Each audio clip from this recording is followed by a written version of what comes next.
And just like that, you decided to put it live.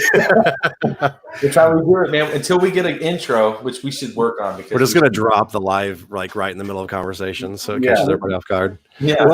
Welcome everybody. Welcome to SITREP 2020 Passover edition. Pesach. Paycheck. Paysack. Hacky sack. Well, you know, I was going over that with my family the other day, and my old man thought I kept saying paycheck. He was like, "Why do you call it paycheck?" I mean, honestly, to this year has been, I mean, the outpouring of like people actually like just suggesting Passover versus like people beating up on Easter. I was really impressed by how people have been handling it this year. I think it's been awesome. And I was really surprised when I put up a post that said, you know, with everything that's happening, you know, and the angel of fear, death or whatever passing over, you know, like coming through and affecting the masses, why not try Passover? The people that liked the video or people that liked the post, I was really surprised. There were a lot of people that I would have not normally thought would have given that a second glance, and they were liking and hearting it and stuff. I thought that was really awesome. I really feel like there's a shift and a change, especially with everything going on, towards people, you know, they feel it in their heart, like, you know, they need to start doing something different. I've noticed in my newsfeed a lot of people trying it for the first time this year. Mm-hmm. Even Robbie, this was his first year. Yeah. Well, dude, Nate Wolf and his family were doing it. Was that their first time? I believe so. First Passover, you know, because a lot of people jumped in kind of in the middle, so they're doing other things first, like Sukkot first and things like that. Right. So this is the first time it's come around, dude. I'll tell you what. Right now, from where I'm sitting, this moon is beautiful. Have you seen the moon? No, because we just had a tornado like fly over. Yeah, dude, it is so big and bright orange, man. Like, it's awesome. And one of the guys that we invited over, I'll tell you the story about how God answers prayers. It's so cool. But he has a P900, and we were out looking for stars and watching stars and stuff with it. But he's like, "Where's the moon?" I'm like, "I don't know, dude. The moon should be out." As soon as he left, the moon started coming up, but it's bright orange and huge. Wish he was still here. Hey, tell our number one fan to be quiet. Hey, Ian said to tell the number one fan to be quiet back there. My family's still here. We just got done finishing. Yeah. Oh, she's in. Hold on. I couldn't believe how loud it was. I'm still well up from Passover. Yeah. Well, we should have everybody come in here and say hi. Yeah. Are you making tea? Fun thing. There we go. There's Nick. From our Passover to yours. Yeah. That's BMO. That's my little man. Hello there, Samson family and company. Ducky says, "Hello there, Samson family and company." Hey, I'm still frosty about that. Your last video was awesome. What'd you say? So your last video was awesome. Oh, yeah, our number one fan, my mom. Yeah, I actually enjoyed that too. Is she talking about the 5G one? I don't know. Were you talking about the 5G one or the Q one? The Q one. Oh yeah, no, that was a really good one. I one. like that one too. That was a good one too. Yeah, you were good. You were talking the 5G. That was nice. My mom doesn't even watch my show.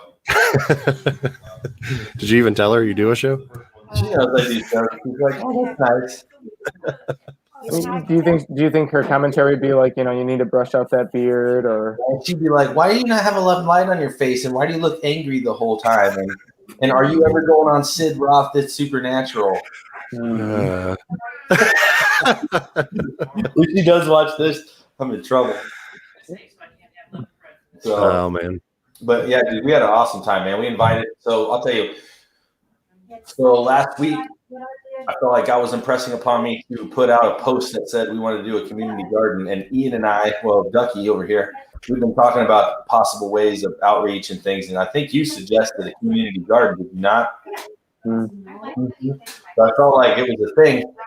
And so I put it out there, even though kind of the time right now is kind of crappy because everybody's afraid of each other and they don't want to go around each other. So I thought, well, maybe nobody will be interested right now. But the fact that we have to get the plants in the ground by the 14th, we just had to do it anyway. So we put it out there.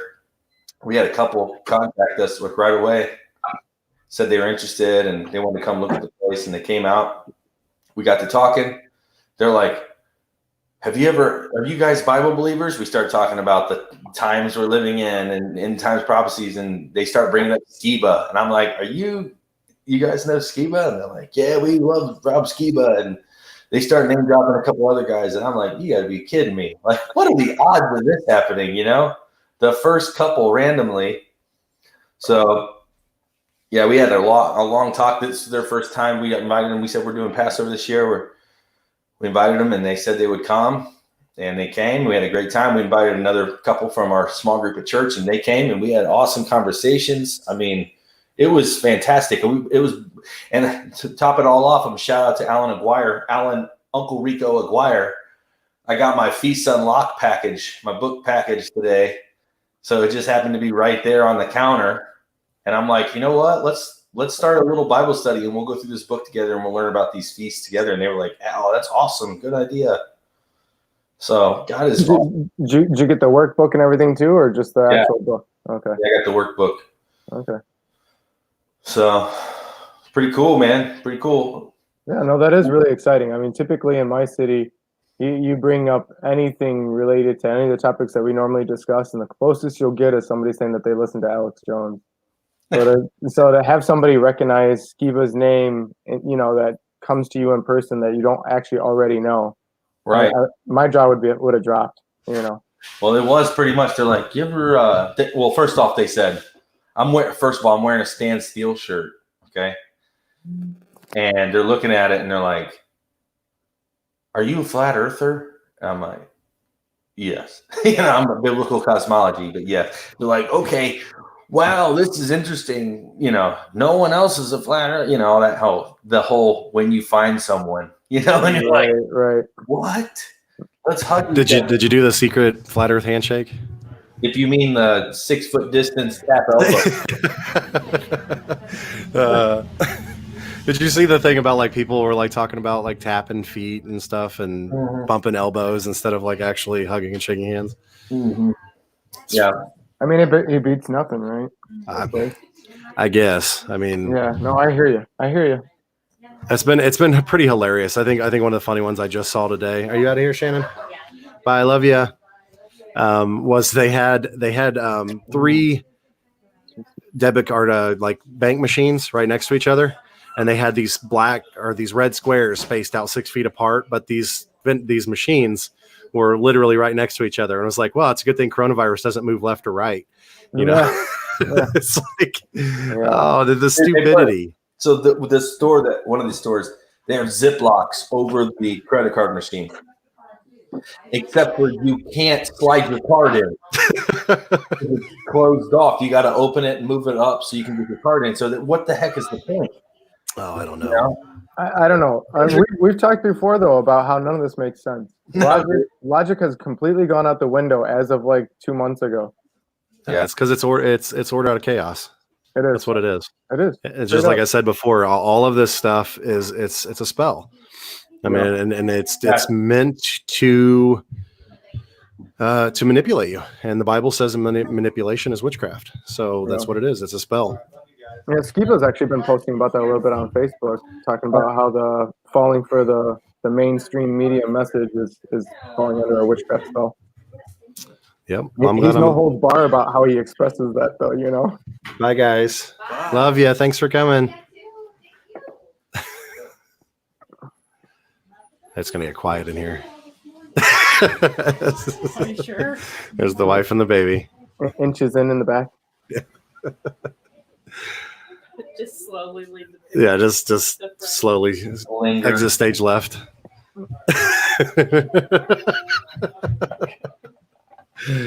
Oh man. So, yeah. So everybody had a good Passover, I hope. This is like there's no other like calendars that say Passover's like next week or anything, right? This is pretty much it for Passover. Pretty much. It was this week at some point, I believe. Okay. Right. Like the 6th, 7th, 8th, one of those days. Right. Most of the people have felt, a lot of them came into the same timing, but yeah, typically you're looking at the 6th through the 8th. Like I did mine on the night of the 6th. I just looked at the moon phases. That's what I went off of. I figured it was a, high Sabbath on a full moon. So you don't go off of, I mean, I didn't want to get into all this, but you don't go off of like sliver, conjunction, or anything like that? no, not really. No? Okay. I try to do the best I can. Yeah. Counting that's from what we certain all are days doing. and Yeah. I don't even know what that means. All right, look. All right, Rin, I don't know what you're saying. Maybe I'm missing this. I saw the dirt eating today. that was my daughter. My wife was doing some gardening stuff, and Okay. yeah, my daughter was taking handfuls of dirt and just right in the mouth. Talking about Jeremiah dirt eating. Right. That's what I thought too. That's I was like, weird that it was cute. That Jeremiah dirt eating. You don't have to make that face, Chad, right? Yes, I'm aware of the super moon tonight, Mom. Yeah. I already announced it. Let me look out here again. So the reason why we couldn't see it, I'll tell this again. I was just telling this to everybody else. So we were right midway through Passover. We had great lamb and all kinds of stuff. I was outside grilling it up, and we got through the first part of Passover. We actually start the actual Seder dinner, and like right as we finished up, all of our phones started doing the like this weird, emergency alert system thing, and it was saying there's a tornado coming to where you're at. Seek cover now. And so I pulled it up on the weather alert, and it was bright purple where we were at and everything. And so, everybody was kind of getting uneasy. And so we started talking about, like it's just going to, about fear. And we're like, it's just a tornado. It's going to pass over. And that was like kind of the little running joke for it. So, and then of course it did hit everywhere around us. Like when I watched it was a big coverage area. So, I mean, it wasn't just our house, but the Greenwood area where we're at, it just like went south and went north, and we didn't get anything here. So, it is what it is. You can't be scared of things, So that was kind of our experience tonight. And we finished up, and it was a great Passover, and enjoyed not social distancing from our brothers and sisters in Christ. So.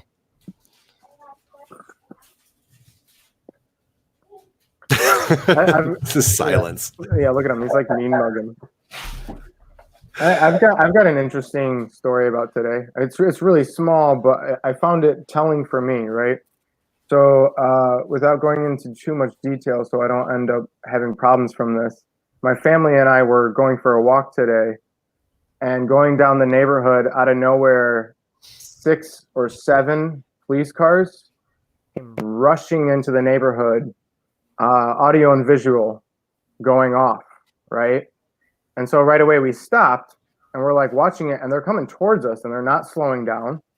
And so we kind of all looked at each other and just turned around and started walking back, thinking like, is this it? Are they going to mess with us for, not supposed to be out of the house or whatever? Based on the rules on my city, we weren't breaking any rules, but we also know that things are getting goofy, So we weren't freaked out, but at the same time, we were going to walk home. And they had stopped at a house where there was like 4 kids playing on the driveway, right? And so we keep looking back, and we're watching this, and we knew that those 4 kids live at that house. So they're stopping there, we're watching this, and they're like, did somebody call on the neighbor for having their own kids out in the driveway, saying that they're in a group of 4 or something? And so my mom kept going with the dogs, whereas we walked back. And she gets back and she goes, turns out they were having a birthday party, and they asked the police to come by and put on a show. So that's why. It had nothing to do with what we were thinking. But what I thought was telling was, never in my life was my first thought was somebody called on a neighbor and they're going to get goofy about things. And like that right there, it was just very, wow, that's where we're at right now. Mm-hmm.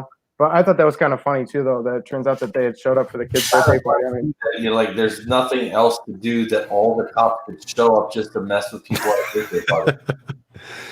No, this brings up a good point, though, because with the consistency of what they're telling us don't touch your face, wash your hands, make sure you're sanitized, spray everything. You have this constant conscious reminder. Like subconscious is one thing, but you have a conscious reminder of this, and it's traumatic. That you are constantly reliving this, what is going on for, what are we going on now, 30 some days or whatever. And every time you touch your face, you're thinking COVID-19. Every time you touch the pen pad at Kroger, COVID-19. Every time you get in your car or touch your child, you're like, did I wash my hands? Like, this is a constant thing. This is what I've been talking about with the whole like witchcraft aspect of it. It's manipulation. It has changed our behavior. And that's one of the things I thought was really crazy was in psychology, they say it takes 21 days to break a particular behavior. And so now we're going on into the third week, passing 21 days. And this is going to be the new norm, not just for our society, but for us. We've gone past living a certain way, and now we're into a new behavior. This is behavior modification on a different level. And I think that's interesting, the 21-day thing. And I don't know where it came from or who made it up, but I feel like it's got something to do with the reason Daniel's fast was 21 days. I think that's a significant thing. And just to say, like, I know a lot of churches were doing this. Our church was one of them that we were in agreement with a bunch of other churches at the start of this year. The very first 21 days we were fasting to bring in this year. And I think that helped, like, for sure. It's God has big plans for this year, and going forward. And I think we're seeing the trend, this breaking of the habits, starting fresh. Now we're living through the Passover. Who knows what tomorrow's got, man? Like, there's a lot of prophecy out there right now about this Passover being a real Passover. What does that look like? I mean, because we just experienced the fellowship part and the dinner part and that stuff. But are we going to experience the waking up tomorrow with a bunch of firstborns dead as the angel of death moves through? Because, like when I look at these numbers that they're projecting that have not manifest, that they've literally went through all the trouble of setting up these little mobile hospitals and, there's no patients, but yet they're still trying to tell us that we're about to hit the worst that we've hit. And you'll see in a few days, we're going to hit the top of this curve. And we're all like, holy crap, there's no reason for this. What if God's behind this and we've been fools? And then tomorrow morning we wake up and we're living in a whole nother world. Well, it already has been a whole nother world. Well, can you imagine though? Like, we think this is nuts. Wake up tomorrow and like literally on the news everywhere, it's massive death and destruction. I've been preparing for alien spaceships to park over every major city. So the rest of this is nothing. There's actually. I'd rather have an alien spaceship. At least I've seen enough movies. I know how to fight them. Aliens in movies are dumb. That's actually one of the things that I studied out tonight about is how severe signs and things of that nature. But one of the things I was going to bring up, and I just lost it. So never mind. You had. Oh, right. You were talking about the firstborns being dead, right? Major death and things like that nature. Obviously you're not looking at an exact mirroring right now, or else you would have to figure out those 10 plagues prior. Although we do see some things going on. You've got the swarm of locusts and you have the food getting tossed out and stuff like that, right? Well, I think, so let's think about this a little bit, because they were representations of the gods, right? They were to shame the gods. Well, the first one was the Nile to blood, right? That was their economy, right? They were a trade city. They shut down and rearranged the economy of Egypt. Plus, not to mention afterwards, when God freed his people from captivity, he reestablished the financial system and they left wealthy. And all the provisions and gold and stuff that they took from Egypt, they built the temple and all the Ark of the Covenant and all the temple pieces and all that stuff that came from the spoils of Egypt. Right. So it's like God rearranged the markets, because Egypt was built, their entire economy was built on the slaves. Then all of a sudden they're gone. Right. So they had we're looking at that right now. You know, Right. Plus, you have what was it, Hulk Hogan that talked about the false worship that's been taken away, right? yeah, he said. But, okay, so if you're looking at that mirroring, unless you're still going, did I cut you off on a roll? No, I cut you off. I'm sorry. But No, yeah. you can cut me off. That's fine. I'm just bumming it. I'm schlepping it tonight on the show, man. I'm not the host, co-host, or anything like that. No, but what I was going to say is a possible mirroring, and not to sow in fear or anything like that, but if we're going to look at possibilities of mirroring, if you're looking at firstborn death, then I would bring up what they've been talking about on the news the past few days of WHO, the WHO, saying that they might want to come into houses and take people out of them. I mean, well, if that happens, there's going to be a lot of gun violence. You know what I'm talking about, right? Yeah, I do, and I'm telling you straight up. Did you look at? They better think twice about that, because I think they spoke out of turn. If you look at the amount of gun sales, like I heard a guy on the radio talking about his friend that has a gun shop, like a local gun owner, and he said usually he does about $3,000 a day each day of the weekend. You know, but this past weekend he did $40,000 a day. Jeez.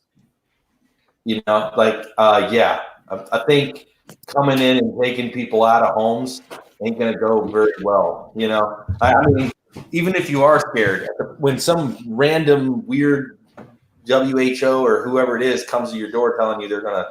Well, the WHO ain't going to be the ones showing up, I don't think. They're the ones that are going to be expressing their orders, but the people coming to the doors are probably going to be your police or military, right? Well, I would imagine, but either way, I'm just saying, like, you know. You and I were literally talking about how far is America going to go before it fights back. I know, and I think that would be like if they come in like, hey, we heard your kid cough, you'll get him back, and when this whole thing goes, like, not hell no, you know. Well, the interesting thing is the WHO representative on that video clip. If you listen to it, I listened to it a few times, and just like when the governor and the mayor of my area spoke on things weeks ago, I kept catching certain words that kept emphasizing the word need. You'll be able to go out if you need to. You'll be able to go shopping when you need to. And then at the end, he's like, but there's no need for excessive shopping and stuff like that. They kept emphasizing that, which I kept hearing like, great, now who's defining need, you or me, when it comes to, you know, and you know what I'm getting at with that. But yeah, it's obvious it's them. Right.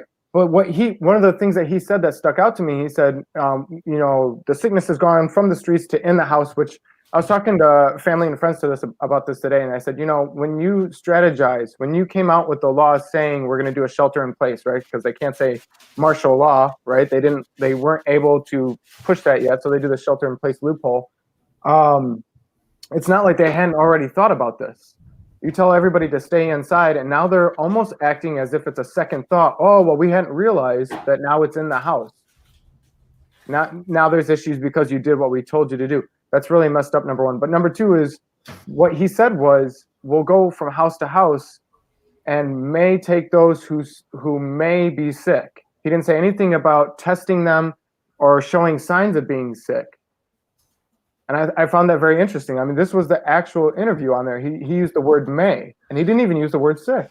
Well, we're running out of time as far as this is what the natural course for this virus. This is supposed to be the peak, and then after the peak this week, it literally dies off within a week. So we literally would have to see something drastic happen within the next week, or it's just going to go back to, you know, whatever they want to push, you know, after that. But I mean, we should see after this point, we should see a drastic downturn in cases. And I mean, because I've looked at all the graphs and the charts to where it gets to this point where it's at its fever pitch. And then after it hits that, it drops way down to almost nothing. So I was just reading a paper from a doctor who said that because we did the prolonged to stay at home and to bend the curve, he said that this normally for an SAR, severe upper respiratory or whatever, it's SARS, whatever, a severe upper respiratory syndrome should last about 2 weeks. But because we've done what we've done with the shelter in place and all this other stuff, it has pushed that curve down and spread it out and made it last longer. So this was probably by design as far as the way that this goes, because they had the numbers. They were aware of what was going on and who was going to be affected. And I mean, all the information coming out, even talking to some of my nurse friends, they've said the people who are dying already had immune deficiencies from some other disease. So, and then the way they're writing it off is basically, well, whether you died of a heart attack because you had a bad heart, or you had liver failure because you're an alcoholic, but you're in the hospital because you have a fever, you had COVID-19, you get hit by a car, COVID-19, jump off a plane, COVID-19. No, I've seen the jokes. I've seen some of your guys' posts, but I've seen the altered death certificates. I've seen a lot of witnesses and testimonies coming out saying that, they listed it in the issues, but the cause of death was something else, and then it got changed the next morning. I wasn't trying to sow in fear. I wasn't saying that this is everlasting. I fully expect it to drop, and not to necessarily say we're going back to where things are going to be normal, but I do think that this is one of the many waves of the contractions, and it's just preparing for the next step. Oh yeah, for sure. But the only thing that this is the thing that I get real kind of iffy about trying to predict the future, because I've followed along this pathway of seeing what the cabal, what this group does, and they will literally wait an entire generation before they institute the next step. So we could say, oh man, everything's going to get real crazy. It's going to be this and it's going to be that, but they will literally wait out a generation. Just look at 9/11 with the Patriot Act. It's been 19 years since that happened before this end happened. And we're looking at, what could possibly come out of it. Could it be another 20 years before they institute the next step, or 10 years, or we don't know, So I don't jump on I try to use the signs and stuff to see where we're at right now, instead of trying to predict what's going to happen in the future. It's difficult, but I mean, just like with everything, we shouldn't be fearful, because the ultimate, what I said, last week on our show, is the plan, right? And this, we've talked about the whole Q on our last show. The plan is Revelation 17:17, that regardless of who's in power, who's doing what, God gave them the plan to turn themselves over, basically give power to the beast, to fulfill his prophecy. All of these things have to happen in this order because God said so. Right. So it's going to happen this way, Right. So because he's the one that, just like he hardened Pharaoh's heart, he has the ability to change, things and put people into power who are going to push these kind of agendas, because this has got to come before the Messiah returns. Right. So that's what I bank on. Yeah. Yeah. No. Oh, go ahead. Yeah. The last one. I think what's going on right now is this whole wake-up call for the church this is what, let's not call it judgment, okay? Let's call it a correction, course corrector, and let's use the example of Jonah running away from Nineveh.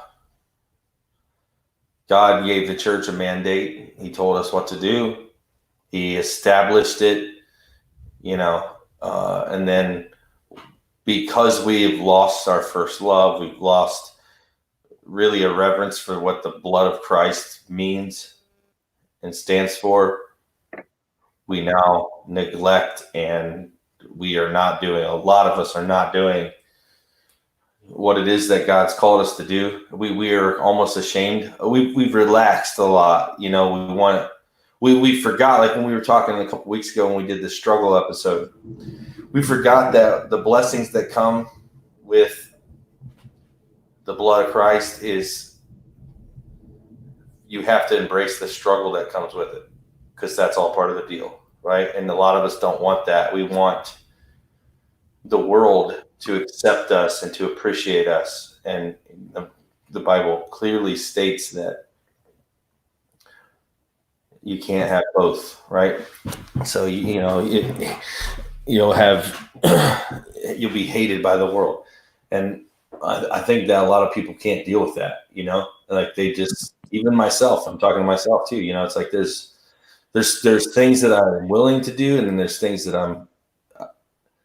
I still fight my flesh about all the time, trying to get myself, pumped up to get ready to do it. I never actually do it, and I feel like he's trying to tell us, like, hey, now we're in this big storm.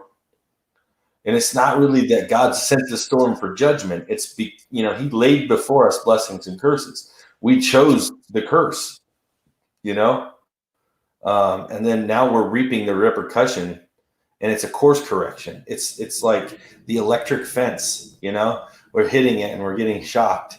And now he's just correcting us like, hey, let's get back in line. And also, man, the stars in the sky, like this is one of the craziest things ever, man, that's happening right now. The Seven Sisters and, all that whole business going on up there.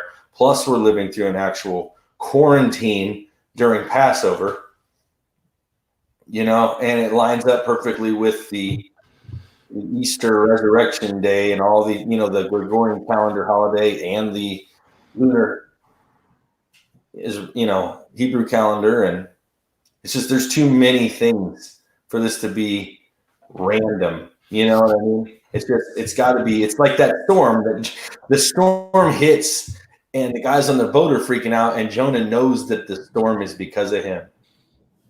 And I feel like those of us with the Holy Spirit can sense that this is our fault a little bit. It's like we deserve every bit of this, because if we as the church, the Church of America is in far greater advantage than any other, country in the world. We're still free.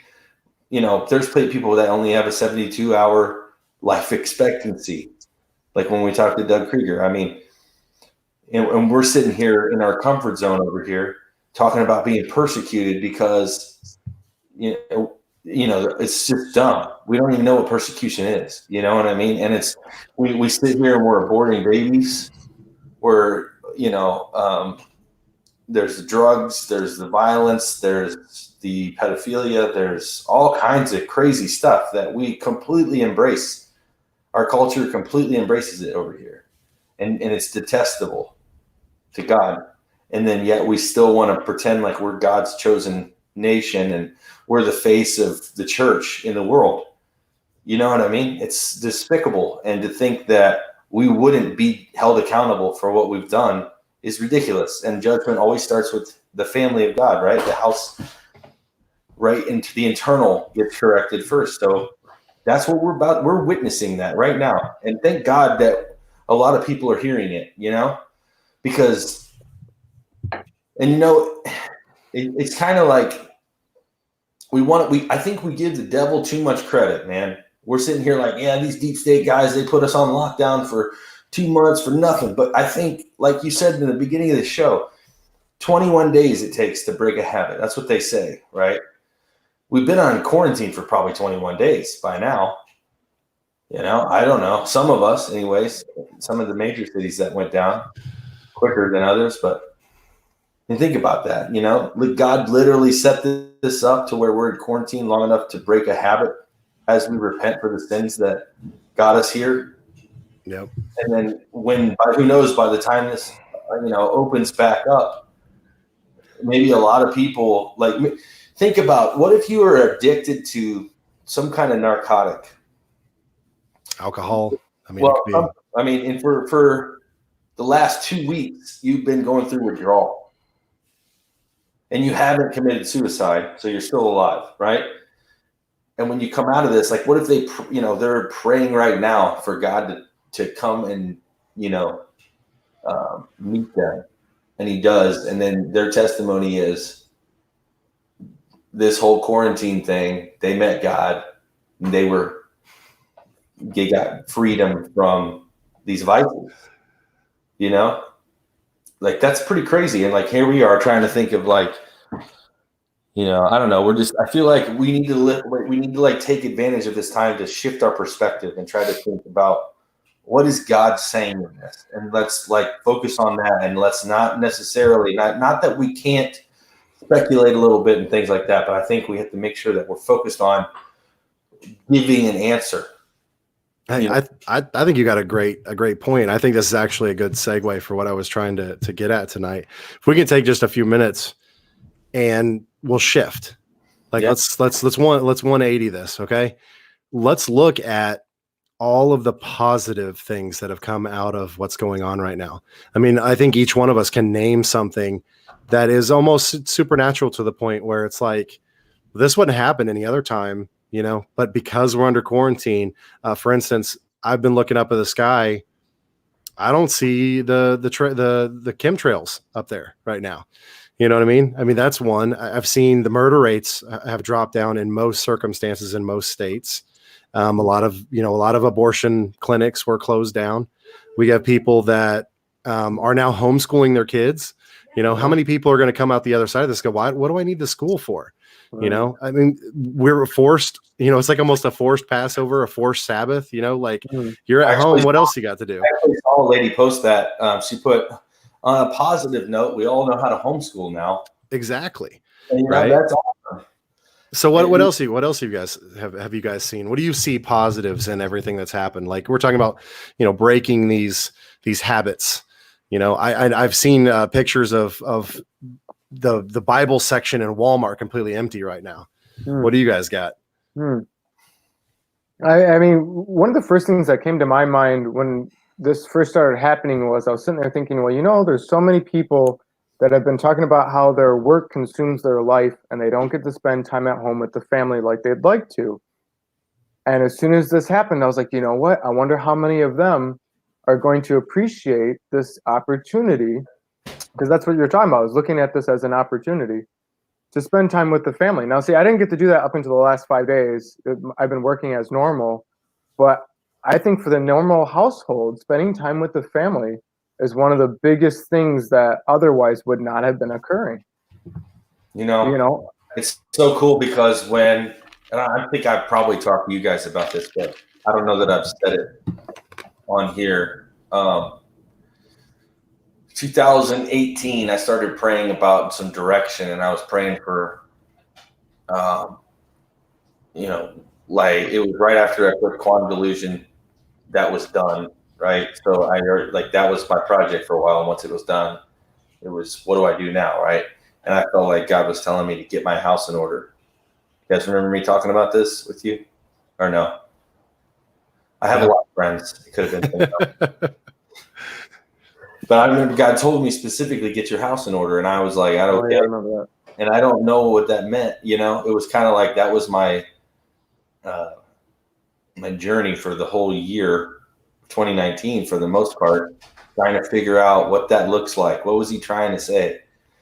You know, and I think when that was, so that journey led to doing the film with Tony, the next film, Covenant Warfare, with the marriage and what does the marriage covenant look like, and what does family look like, and you know, and understanding that your first role as a man is to be a father and to be a husband, and like that is your first role, man. And so that's so awesome that we figured that out, and here we are getting the feasts in order now. You know what I mean? We're getting onto his clock.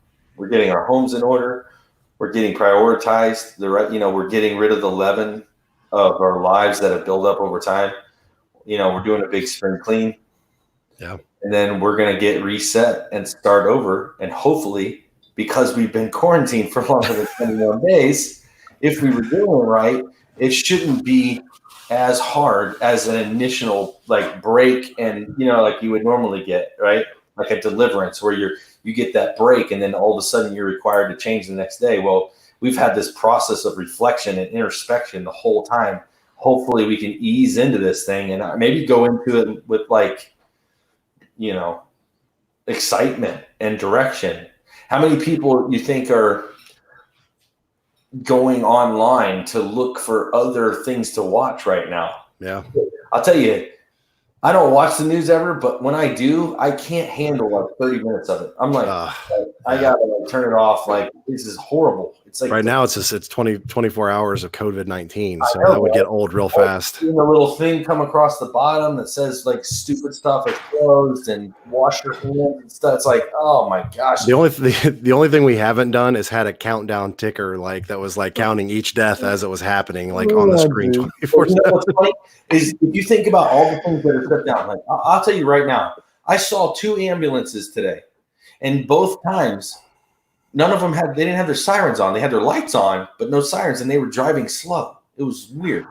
But it's like you see them, you know how you pull over to the side of the road you're supposed to? It was like they were driving slow. They weren't driving in a hurry anywhere. And it's like, what were they doing with their lights on? It was like weird, man. The whole thing is weird. And if you think about it, like the 2 people that were over for dinner tonight, both couples, one of them's a nurse, right? One's on Wright-Patterson Air Force Base. The other one is a nurse at another place. But they both said that like the one guy at the Air Force, he said he's been in the ER. He's had 2 people all week. 2 people, man. What? And they weren't life-threatening or anything. He said not COVID related either. So it's like, dude, what is going on? There's like, is there peace right now? You know what I mean?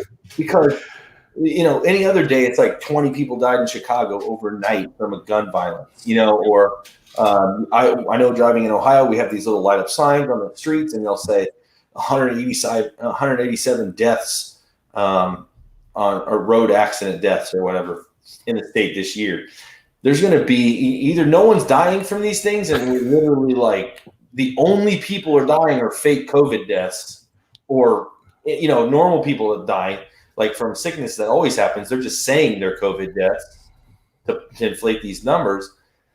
What happened to the heart attacks? What happened to the pneumonia by a car, pneumonia, flu, gun violence for that matter? We haven't seen anything. They even told people in our newspapers the cops won't be coming to these crimes. Like, if you're calling about these, the cops will no longer be coming to these. And like, why would you tell people that? You know. By the way, but see, then again, I mean, nothing's happened. You know what I mean? Think about this: 44 million babies die every year of abortion. That's closed because it's not non-essential, or it's not an essential thing in most states. But think about that: we're saving way more lives than what are dying from this disease. Like, you know, it's like, man. And then you think about too, like how many times, like even when what is it, David, when he took the census and he numbered his men, and they got plagued and killed. There was thousands that died, like right then. And even in Egypt, when, you know what I mean? Like, it was like there's so many people are dying in mass numbers, and we're looking at ours, and it's like 200 or something, and we're like, oh my God, shut down the world, you know? It's like, well, like I said, go ahead. Tomorrow, you know, I don't know, man. I hope it doesn't happen, but come on. Everything else is super weird. So, man. Now, are we prepared to comfort people if it does? You know what I mean? Like, what if, man? What if what? I'm sorry, I missed what you were alluding to. I'm alluding to the angel of death. Oh, back to the firstborns dying, or a bunch of death in the morning. It's not firstborn. What if it's right? But, you know, like, what if we wake up tomorrow and there's like, you know, dead people. Yeah, and you actually see these hospitals overloaded with dead bodies like they claim right now. They claim they got they got so many bodies, they've loaded them in the back of these refrigerated semi-trucks. Yeah. You know what I mean? This kind of stuff. And what if this actually happened tomorrow? We woke up and they literally are videoing, instead of the empty hospitals, they're videoing just bodies everywhere. Well, if that did happen, you know, it would have to be man-made, something other than COVID-19, because we've already seen this. Well, we were in the end of. And I'm talking about, we lived a real Passover, and the angel of death came through and just did its work. Like, you know, God allowed the angel of death to come through Egypt. Yeah, what you're talking about is when you start looking at a third of the world's population going down, right? You're talking about, are we ready for Revelations chapters 8 through 12? It doesn't say that it goes down in one night, though. It's like a process. No, it doesn't. That's true. So it could be, you know, I'm not saying a third of the world will die tomorrow. I'm just saying, right, eventually we're going to experience mass death. I mean, you know, I'm just saying, what if, you know, it being Passover, and I mean, you know, because you could say that that's not really a real thing because you did your Passover on the 6th, right, according to your calendar. Yeah. So like it didn't happen the 7th, obviously, because we're at the 8th, and Right. but what if tonight was? You know what I'm saying? I guess we'd know what calendar was his calendar. A lot of, All of a sudden, we're like, Silver lining. he had to get that in there, didn't he? He had to get that in there. I kind of expected that though. No, a lot of your people who are not your people as in your followers. I think most of your followers are not going to be listening to Q and worshiping Q, but a lot of people that are listening to Q and trusting it, they're expecting 41020 to bring something large, right? The DJT. You do know about that, right, Mr. Conspiracy? No? DJT. What's DJT stand for? Donald J. Trump. DJT, the 4th, 10th, and 20th letter in the alphabet, 41020. You haven't seen anything about this? I seen the picture where I don't keep up with this stuff, and I'm the one that's bringing this up. the license plate says, DJT and on his car. License plate. No, I'm talking about the people who are a lot of the people who are following Q. They're expecting something large in 2 days' time. They always say that. It's always they always push it down. It was just like the whole 10 days of darkness. Yeah, well, they kept saying that. And literally, Q was silent for 10 days, and people are now. We were like, "Hey, are they going to shut the internet off?" There was a lot of speculation of that. And then he pops back up, and he's like, "Okay, 10 days of darkness are over." They're like, "What?" It was, we were dark for 10 days. Like, oh, come on, it's worse than prophetic, like false preachers, Right? Yeah, self-fulfilling, where you have to say something, then you have to make up a way that it actually came. It makes my head hurt. Verbs. Like that, the whole neurolinguistic programming, the unspecified verb, like let's make America great again, or hope and change, or right. All these things where you put your definition. Yeah. Right. And so it is whatever you want it to be. That's why he says, like, trust the plan. There is no plan. It's whatever you want it to be. That's why they say something's going to happen tomorrow. Then they're like, boom, boom, boom in the tweet. And you're like, 3 gunshots, somebody's going to die. 3 people are going to die. 3 booms, 3, they're like trying to figure it out. And all of a sudden it's like, he used 3 of the same letter. My only point was that you were talking about if tomorrow something big were to happen, and I was letting you know that a lot of the Q followers are expecting it in 2 days instead of 1. That's all I was getting across. That's what we were talking about, because we talked about the spirit of prophecy being without repentance, so they're effective prophecies. And how many times have you seen these videos where you're watching a video like Terminator or a movie, right? A futuristic movie, Running Man, or what was the one? Blade Runner. Yeah, Blade Runner. You're watching things, and they're like, "This is a prophetic vision of the future." You know what I mean? And it's just their interpretation of what it means, because they lack the discernment and the Holy Spirit, who has the plan, right? They've been shown this cute map, and they've tried to piece the story together themselves without knowing all the facts. And that's, you're looking at that, and we have the same thing in the church. You have people talking about raptures, and you're talking about this and that based on their knowledge. Everything is like, oh no, it has to happen like this. We're here because this is what's going to happen. And then you teach them about the feast, and they're like, holy crap, everything I thought was wrong. You know what I mean? But it's like, or whatever, you know what I mean? There's always obstacles that come in your way, and you realize, like, yeah, I've been seeing that in my newsfeed. A lot of the pre-trippers saying the rapture is coming. This is the same thing I've been seeing them do for 6-7 years now. Yeah. Every few months, this is it, guys. This is it. And it's like, okay. Well, my concern with the pre-trib doctrine is it prepares you to not be prepared. Like, it's like, oh, hey, anytime something crazy starts popping off, well, Jesus is going to take me away any minute. Right. Any minute now. That's how people cope with fear. Yeah. Well, it's not giving fear up. It's not giving fear up to God, though. It's right. Like, he's just going to take me out of it, Yeah. Right. Well, that's not being refined through tribulation or trials. That's not trusting in God when things are getting hard. That's trusting for an escape. What drives me nuts about the pre-tribbers, and I got love for them just as I do for everybody else. I'm not bashing them. It's just that theology. It's the principles that we're attacking here. The principle of pre-trib that really grinds my gears, as they say, right, is they use those verses talking about the blessed hope in the context of their hope being in that rapture. It's not even in everlasting life after. It's not in a promise of God of being with him. It's the actual rapture is their blessed hope. That drives me nuts. Yeah. absolutely drives me nuts. I mean, it can be proven in so many ways that doctrine is false, but when they start to use that verse, that really gets to me.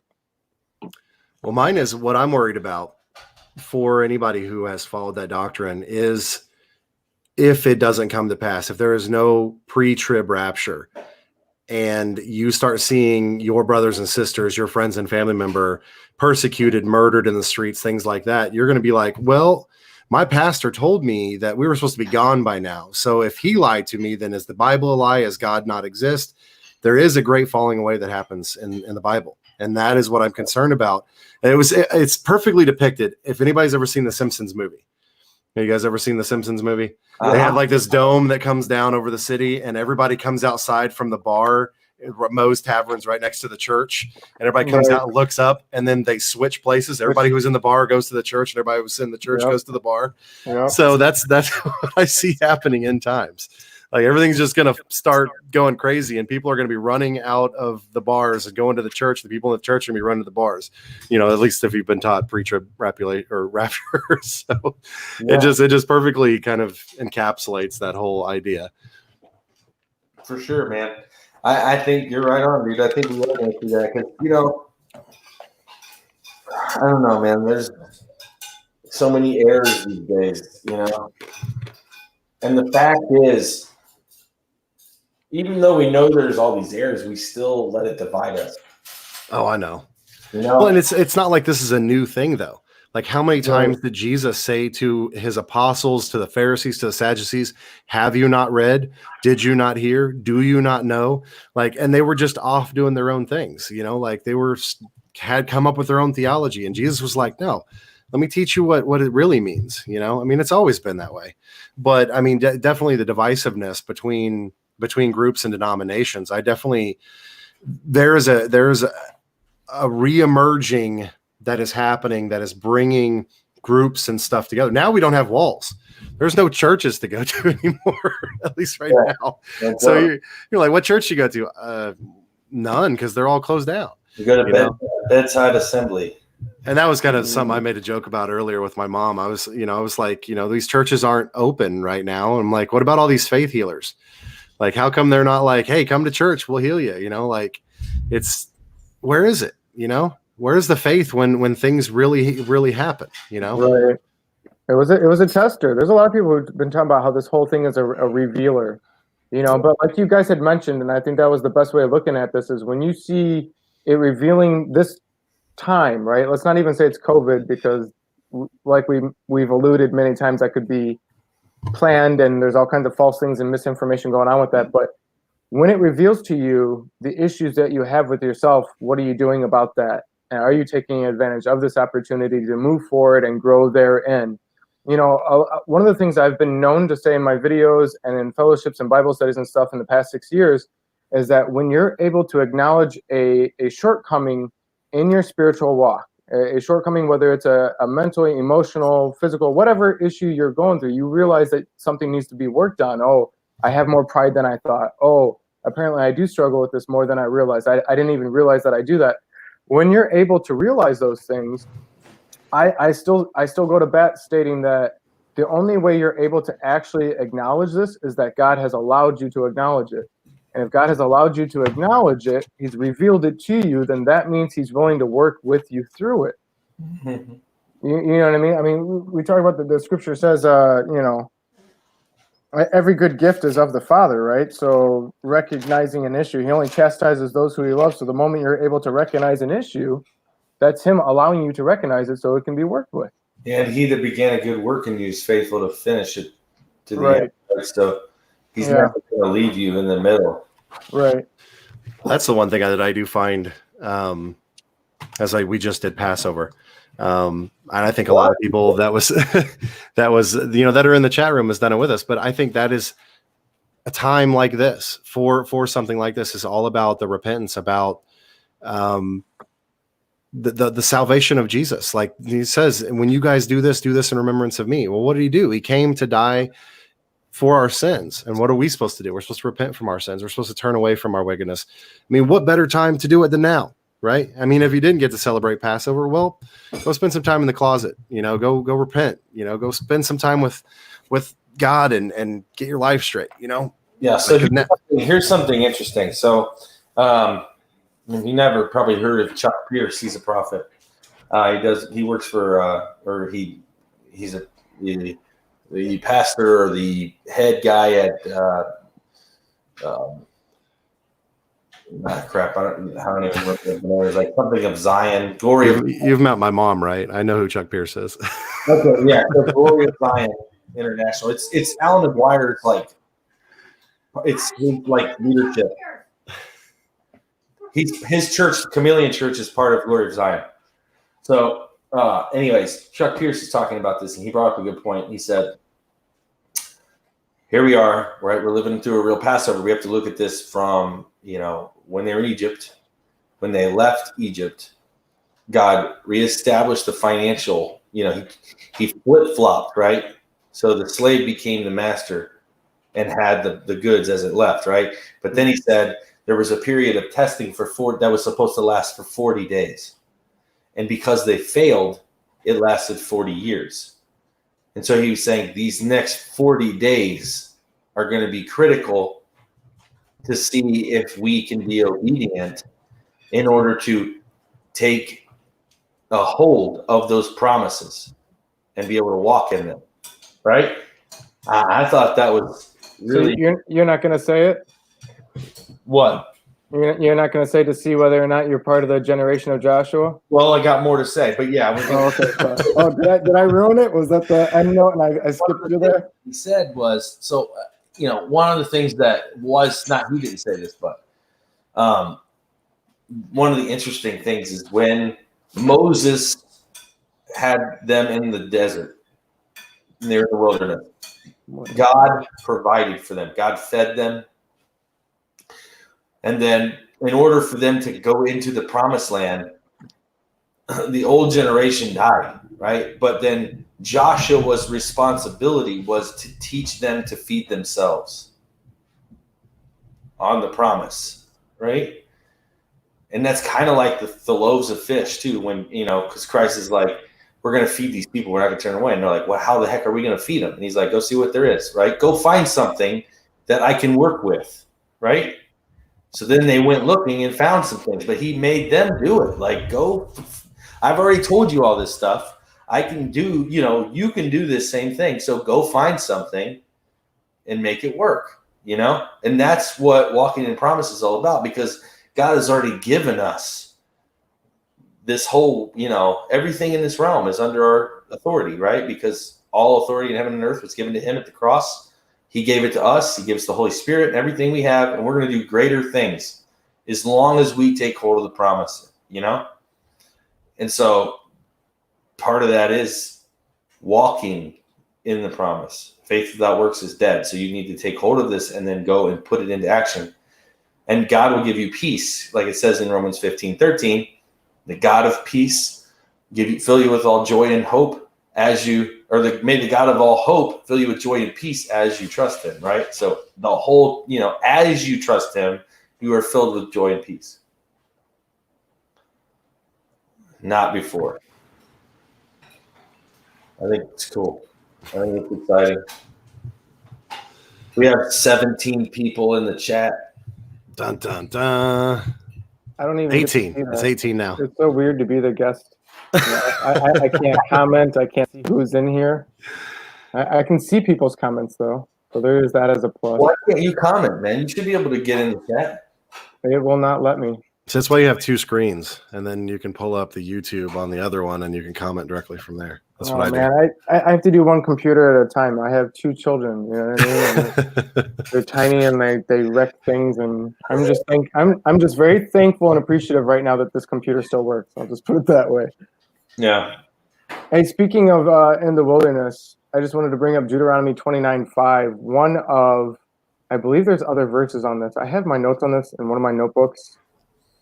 Yeah, Deuteronomy 8:4. So there's at least two verses that talks about when they were in the wilderness, their clothes did not wax and their shoes did not wax.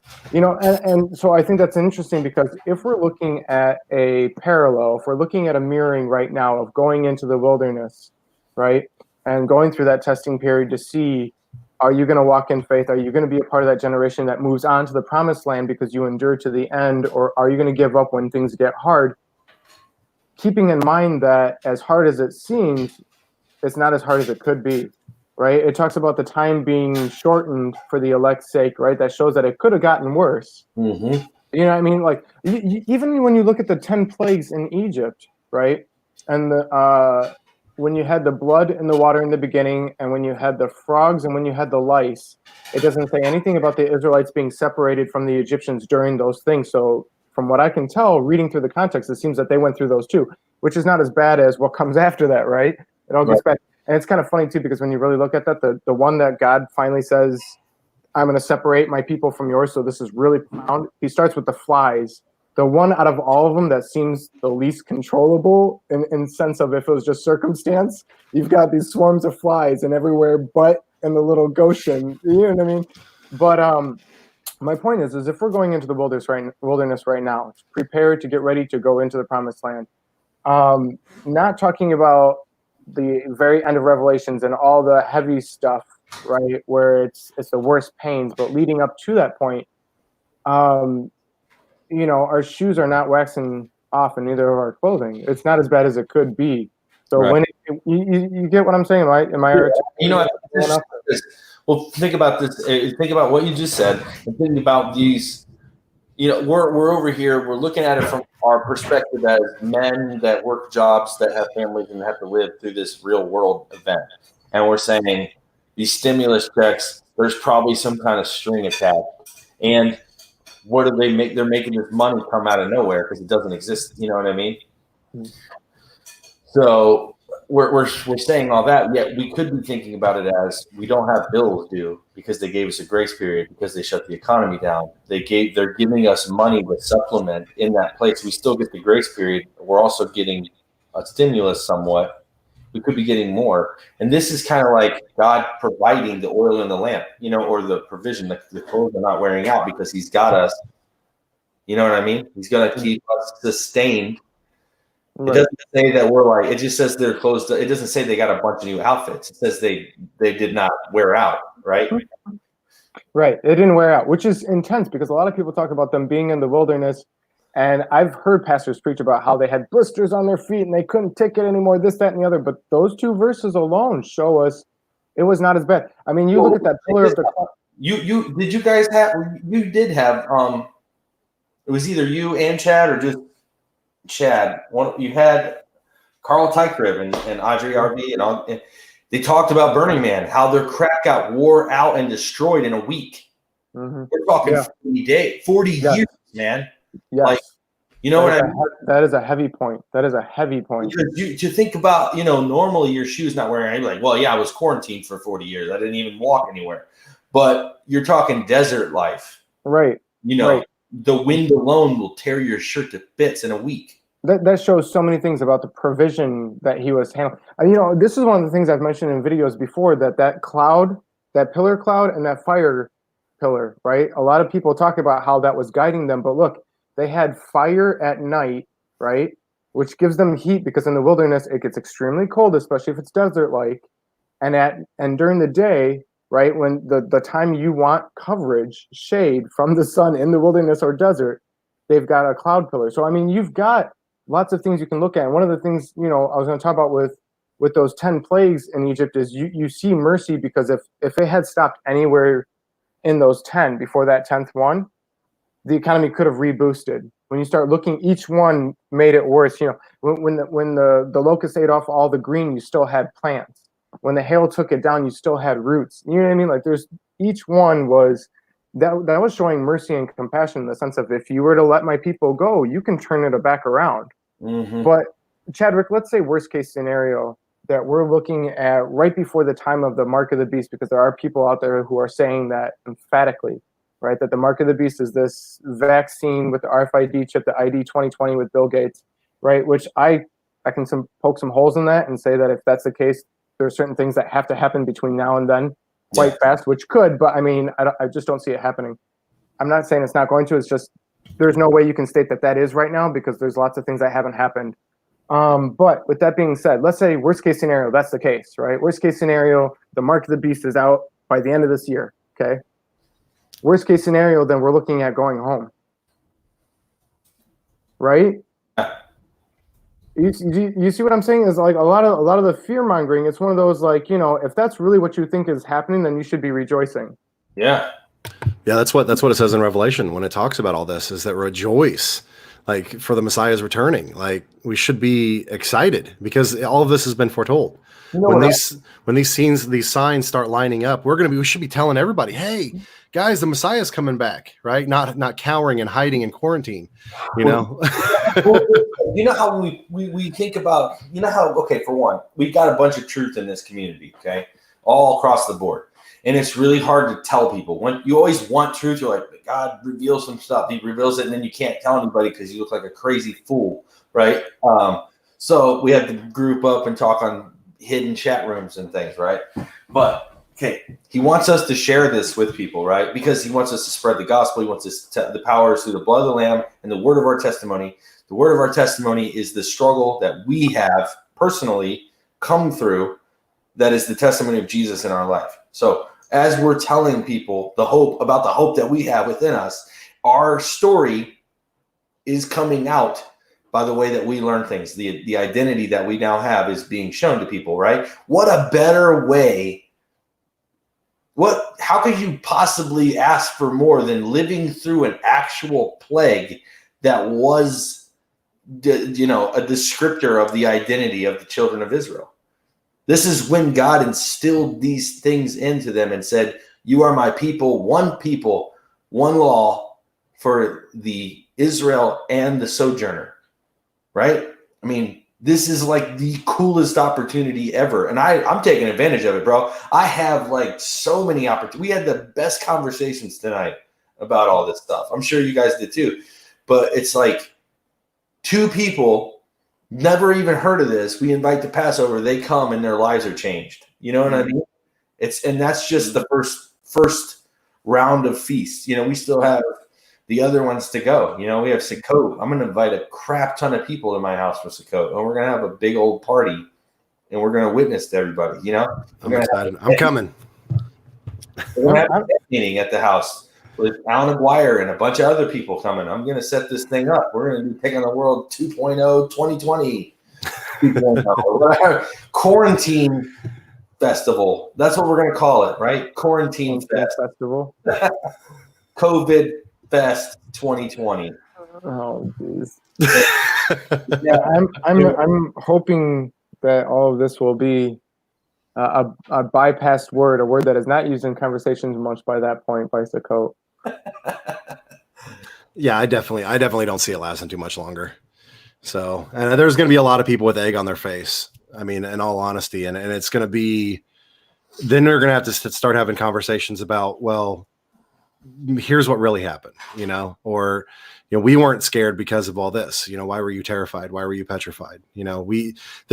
I can't wait till the stories start coming out about the people who were literally on their deathbed, having trouble breathing, when it's just you, a ventilator, and God. How many people are going to come out the other side of that and have some kind of testimony about, Jesus, healed them from it, and they survived, and they came out the other side. They prayed out to God, and I can just see this kind of thing happening. Yeah. Yeah. No, for sure. That's actually a really good point. I mean, I don't know about you guys, but I've experienced healing. I've witnessed it, and I've had it myself to where it's undeniable. Undeniable. So I can't help but think that there has to be people going through this time, like you said, that are going to have that experience. And whether or not other people will receive it or not, their faith will be strengthened, and they will be able to move that walk because of it. Yeah. I don't know. There's, back to the couple of the I don't know. I guess I've just seen way too many of the positives of everything that's happened out of this. Of course, there are negatives, and you can find negatives with everything.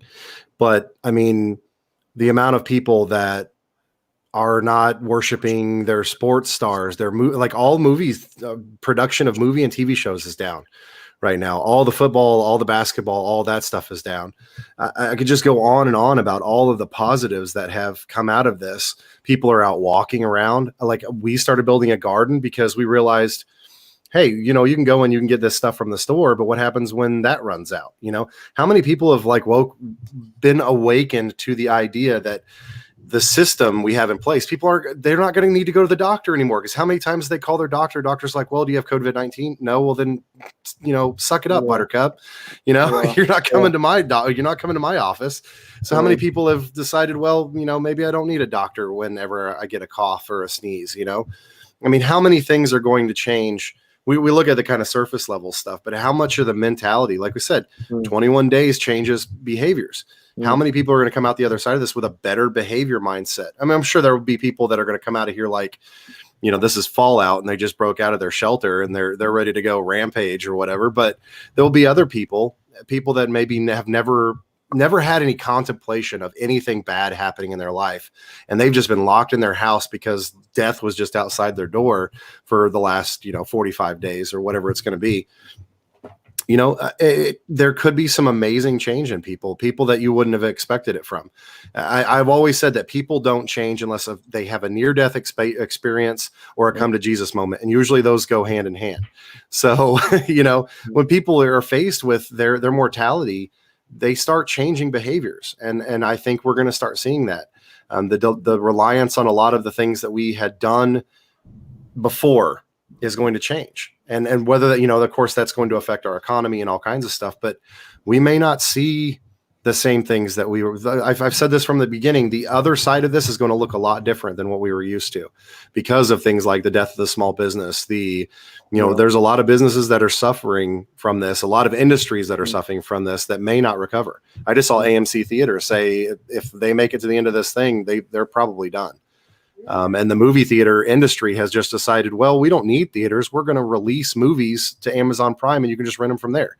So the movie theater industry, as we know it, may be out the window, just like drive-ins used to. So there's a lot of things that is going to change on the other end of this. And I can't say all of it's bad. I think a lot of the stuff is actually really good, but listen to the media, it's the end of the world. And I see a lot of good coming from the other side of this.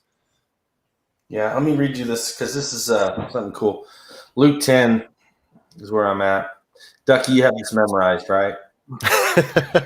Y'all got to stop building up a reputation for me on that, man. People are going to meet me thinking I can do things like that. See, but Ducky doesn't make rookie mistakes like I do and call David Daniel.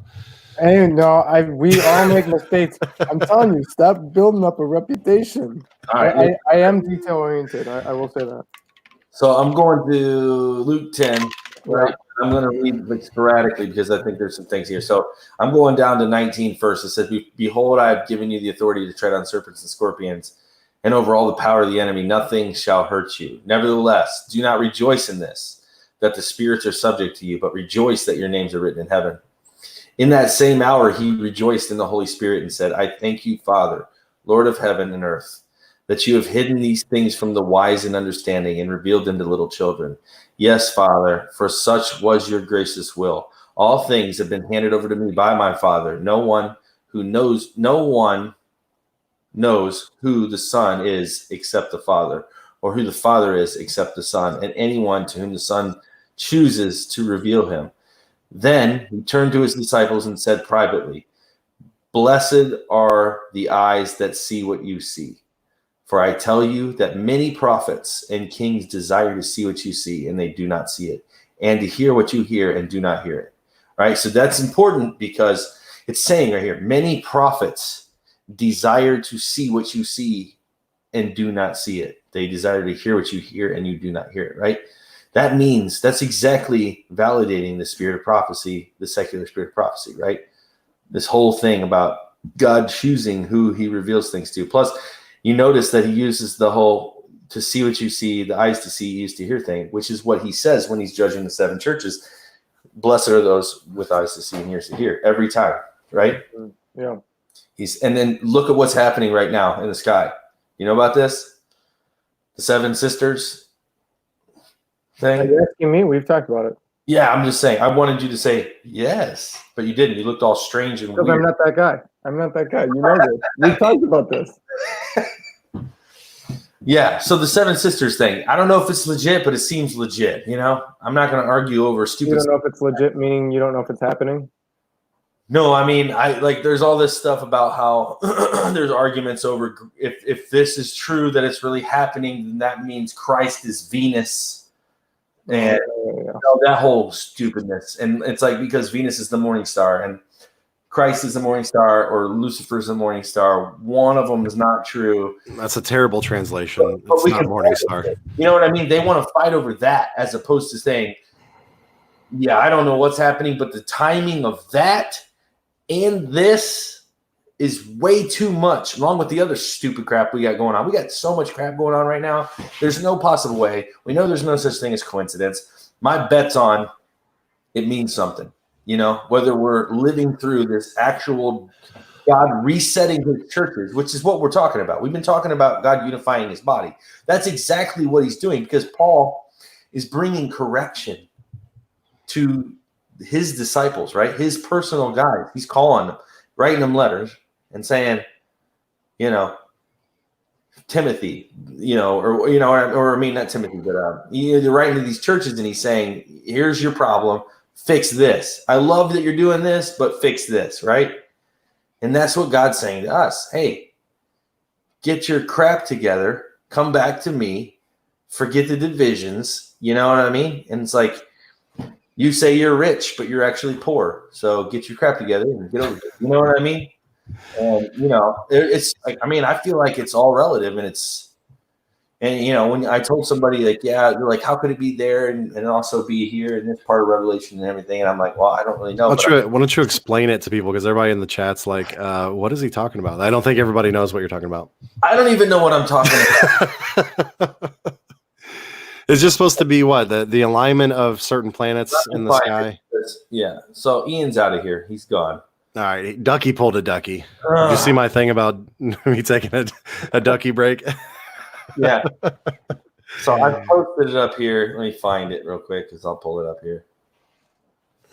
Okay.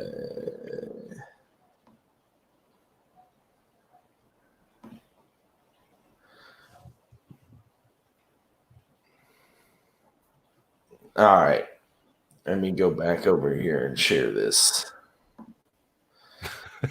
Close attention, people. I love the chat. Like every time we go to use the bathroom, it's like everybody's calling it out. Oh, they went to go to the bathroom. It's great. I love it. Yeah. I do enjoy our chat and our interactions with the people that do come in and we love you guys. Every one of you that comes in and sits through our madness that we have going on in here sometimes. Yeah. You know, imagine if we had green screens going. Like I was just watching Chad Schaefer over on Face Like the Sun, and they were all like sitting in like some kind of solar system background. All the chats were like dropped down behind him and stuff, and it was like funny looking, you know. And Basil's got these big weird glasses on, and like you're like, what in the world? But it's like, you know, the gimmick or whatever is cool. Here you go. Let's see. All right, you see that? You guys see that? Yep. All right, yeah, you can see it. All right, I guess. Let me go back over here so I can see it. Oh, am I supposed to do the yes? Yeah, you're supposed to be all happy. So it says Pleiades is also known as the Seven Sisters and M45. They are believed to be the seven churches of Revelation in the heavens. They had the morning star Venus in the midst of them on April 3rd, the 10th day of the first month, selection day, right? The day when the Lamb is chosen for Passover. It appears Revelation 2 and 3 could have taken place at this time in the heavens. That's interesting. You know, that Revelation 2 and 3 is the judgment of the churches, right? God judging the seven churches. So, you know, I don't know, man. It seems like there's no way that this is just random. I know that they say this happens every 8 years, right? It's interesting in itself that this happens at this time every 8 years. But the fact that every year it moves a little bit closer to being straight through the center, you know, And this, it's conjuncting. So that means close enough that they call it that, right? And then there's also, I don't have it on this page, but there's Saturn conjunct Pluto, and then there's also Jupiter conjunct. So there's like a big alignment of all this different stuff. We're supposed to have a solar eclipse in December, like right at the solstice time, which is an interesting time to have an eclipse. I don't know that we're going to be able to see it, but that doesn't matter because every time there's something like that, like a lunar event, it affects the world, in some way. So I just think it's interesting, I don't know, but it seems like it's too big to just be random, It's interesting if it's every 8 years. That means it would be after a Sabbath year, if you will, right? Like a year that would be after that. Yeah. Fascinating, man. I'm assuming. So you're basically saying that it's the understanding of these 7 stars representing like you said, Revelations 2 and 3, the actual 7 stars, the 7 angels of the 7 churches, right? That's what you're getting at, Yeah. just to confirm. Yeah. So what they're implying Anybody is who's not sure. that the vision of Jesus, right, says that he stands amongst the seven stars, the 7 candlesticks. Yeah. So it's supposed to be getting closer to the middle of it, where it runs through the middle, I guess. Yeah. That's interesting. I wish I knew more. I can't really comment on them. So look, if you could see my hands, right? So here's this constellation, and you have this thing going this way, and every year it moves a little bit closer to being right through it, right? What is this thing? It's Venus. Yeah, Venus. Okay, so that's the center. The morning star is coming like this, right? And it's going to actually go in between the stars, like whereas before it was close to them, but not really. But now it's right. Okay. Every year it gets closer. So what if, like next year, it'll be even closer, or in 8 years, it'll be even closer. So, I mean, the fact that we're seeing it now and it's happening during this time kind of draws your attention to, like, if that isn't what's happening right now, if literally he's not doing that through this process of reset, maybe 8 years from now, there'll be something else crazier in that alignment. Because we have to think, man, we're sitting here preaching that the feast days mean something and trying to get back to biblical cosmology so we can understand these things. Yet when we see them, we're like, I don't know if that's what that means. You know what I mean? I think we should be like, yeah, I feel like my spirit is telling me that this means something, and we need to be able to trust. My sheep know my voice, right? We should be able to trust by now in our walk that we're hearing, Yeah. Well, and yes, everybody, where we can talk together, reason together. Because, if I might be feeling something crazy and taking it a little bit too far, you guys can help set me straight. We can all learn something, and we're all kind of like, keeping everybody else on track and stuff, Yeah, and so Venus, the reason why the speculation is because Venus is known as the morning star, and so is Jesus, the Messiah. So, and then the whole thing with Lucifer is son of the morning, and that's even a bad translation. That should be the howling one, or Hallel is what his name is, the howling one of El. So, yeah, so I know you were talking about that, Chadwick. You weren't sure about the son of the morning. People have associated it with Lucifer. Oh, I already heard that. They already said that. They were like, well, if you're saying that Venus is Jesus being the morning star, then you're saying that Jesus is actually Lucifer. I'm like, what? No. You know what I mean? But you that's people reading their King James version. Well, I don't think that King James says morning star either, doesn't it? Doesn't it say at best maybe star of morning? Go on. Ducky's got to go look it up. Hey, correct me if I'm wrong.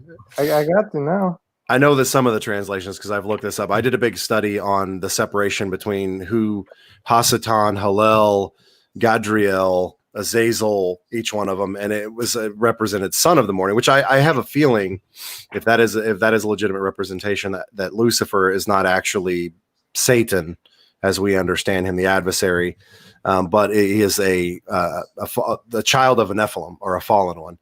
So, as it gives him a description as being the child of. So,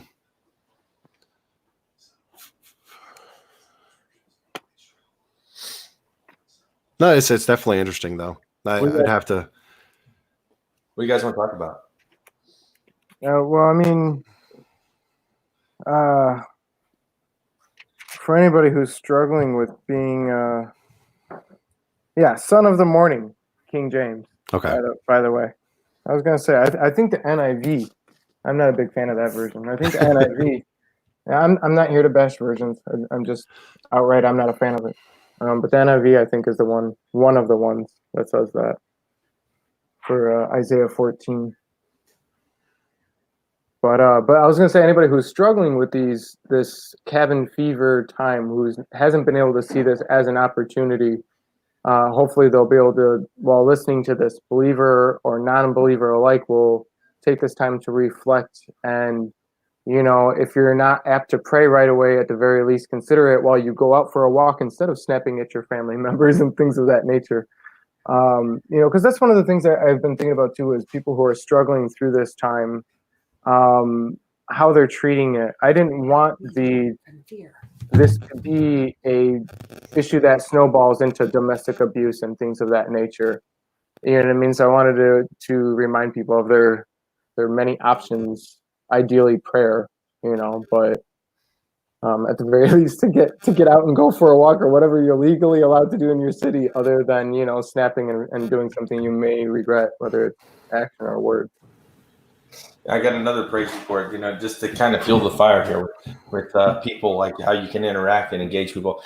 So I told you earlier that I put up that post about having a community garden and got responses. So we had a younger couple, like my age, and they have 4 boys, and they're like 10, I think, is the oldest, and it's down to like 2. They're maniacs, man, like legit maniacs. And I have all girls and 1 boy. And they had all boys, and like my one son is 3 and he's a maniac, but I can't imagine having all. And I grew up in a home with 4 boys. I had 3 brothers. We didn't get a sister until I was like 16. But anyways, chaos. And they come over, and the wife came by herself, and she's like, yeah, we were interested in doing the garden and everything too. And I'm retired, or I'm discharged Air Force, Army. My husband's military. He's discharged, medical discharge. And I was like, did he come with you? She's like, no, he's got PTSD and he pretty much hates everyone. So he stayed at home. But I was like, oh, that's nice. It's like she introduced herself as, hey, how you doing? My husband's not here because he has PTSD and he hates everyone. And I thought, man, this is an opportunity. You know what I mean? Because they're all about the garden. They said they used to go to church. They don't anymore. It's too crazy for them to bring all their kids and try to make them, behave themselves. I mean, their kids like literally broke into our cupboards and ate everything. And then they left their shoes. Like they rolled out and they went home. They left. We were like, we found shoes in our yard. And they're like, yeah, it's okay. We don't need them. And it's like, what? And then we found Kansas silly string used up and like all over the yard, just like in the bushes and stuff. And we're like, what? It was crazy, man. And they were here for like an hour, And we're like, where's this? They're like, oh, they ate them all. I bought these breakfast like granola cake things. Okay. Like one of those, they're like one big granola thing. Yeah. There's like 10 in a box, dude. I never even ate any of them. I saw the box, right? But then this morning, yesterday, I was looking for the box and trying to find something for breakfast. Can't find it. Get home today. I'm like, babe, where's this? I bought these things just like a couple of days ago for breakfast. She's like, yeah, them kids ate them. I'm like, what do you mean they ate them? She's like, yeah, they broke into the cupboards and ate them. I'm like, what? They ate all my snacks. But dude, I just thought, these people came and they, there's PTSD, and psychological, and what a horrible thing to have, and especially be in, this kind of weird situation where you're home with your kids. He just got medical discharge, so he's at home, and he's got crazy kids. You know what I mean? And Did you tell him to listen to our Stallnecker video? No. Why would I tell him to look at your stuff? I didn't tell him anything about videos yet. I didn't even really talk to him like that. But I just thought. Did you know that we did that? We did a video on PTSD. Who is we? Undisputed Land. Never heard of it. You see the faces he makes? That's fine. That's fine. You don't have to hear of it. We don't want you as a listener anyways. That's like all the people that we're friends with that we have on our show. It's like, hey, did you watch the show? Like, no. Like, yeah. Well, we watch your show. I didn't even know you guys did a show. I didn't know what's going on. I'm like, dude, you were on it, you moron. What do you mean you don't know? That's like when we talked to Alan Aguirre. He's like, "Did you guys know I was a musician?" I'm like, no. Yeah, dude. Every time I talk to him, he's like, "You know, I was a musician, right?" I'm like, "What? No, you weren't." He's like, "Yeah, yeah." And by the way, when you get a book from Alan and you write on it, it says special note to the author. I put, "You better sign this, you big sexy Christian rock star." He did not sign it. So just so you know, don't get hopes up with Uncle Rico. All right, so it's about to hit 1 hour and 30 minutes. So I have a topic that I think is relevant to talk about, especially with everything going on. And I think with all three of us here, we could pull together some good insight. So the topic on the board for 500 is fear. That's it. There's no question. No, it's just fear. What is fear? F, is that fear with an F? Yeah, capital F. Like F ear. Okay. F ear. So yeah, I mean, I think it's a good topic and a good discussion because this came up tonight at our Passover with the tornado flying over the top of the house and all that fun stuff. Not really, but it was in the area, whatever it was. But so it's something that I think we need to discuss. And it's been brought up and kind of skimmed over several different times. And Ian, well, Chadrick, this Ian over here, I quote your thing about your coined phrase about fear is having faith in the wrong word.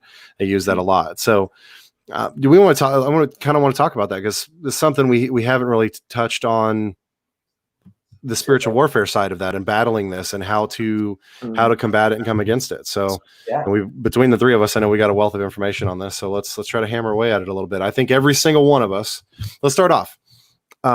Let's start off with a fear that we had that God has walked us through and overcome. Can we do that? Yes. Since I brought it up, I'll start.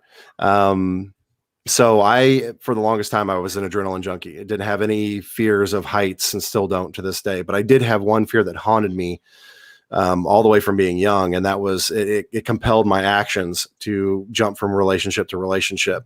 And it was the fear of dying alone, basically not having somebody there that loved me and stuck around until, my deathbed. So that was a fear that I dealt with. And if anybody has seen my testimonial, I was laid up basically in my house with a broken foot for 6 months, basically straight by myself. And it was me and God.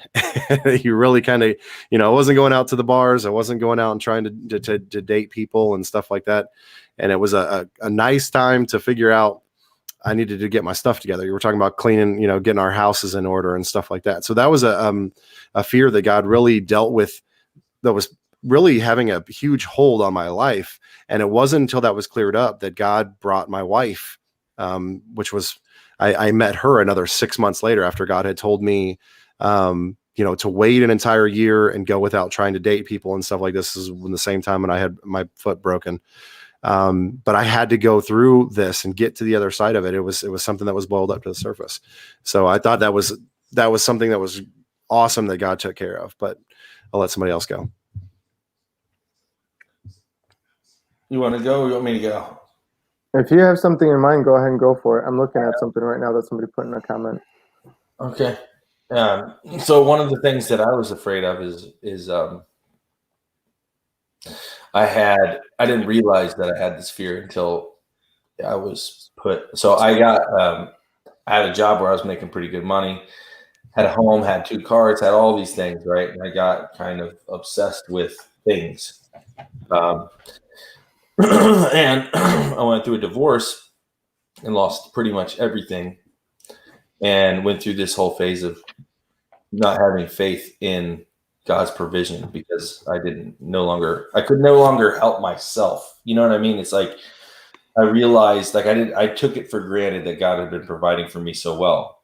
And then when it was gone, I realized that I could not provide for myself anymore. Right. And then I thought, I have this massive fear about how I'm going to pay for everything. How am I going to get all this stuff done? I got all these bills. I got, this debt from this thing. And how am I ever going to get through this horrible feeling of not being able to take care of yourself? And I also had kids, you know what I mean? So it was like, it's just a weird feeling. And then I got remarried and everything. And through that whole entire, the 8 years that we've been together, we had 3 more kids. Now I have 5 kids. That whole process, I have not really recovered yet. You know what I mean? And it's kind of like, I'm debt free now.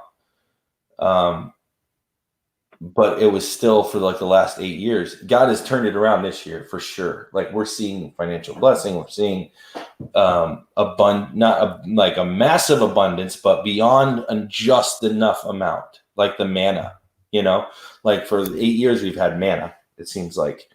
And we've never went without. We had all these unexpected things, like the IRS came after me for $20,000 and back payments and all this stuff. And I'm like, yeah, it was just nuts, man. Like, obviously I don't have $20,000, heck, I don't even, I barely make over that. So it was kind of like, how they expect you to pay for all this stuff, because they don't give you payments. You got to pay it up front right now. Right. So it was just like, on top of that, all this extra stuff just getting piled on. And I'm like, man, it just forces you to give up.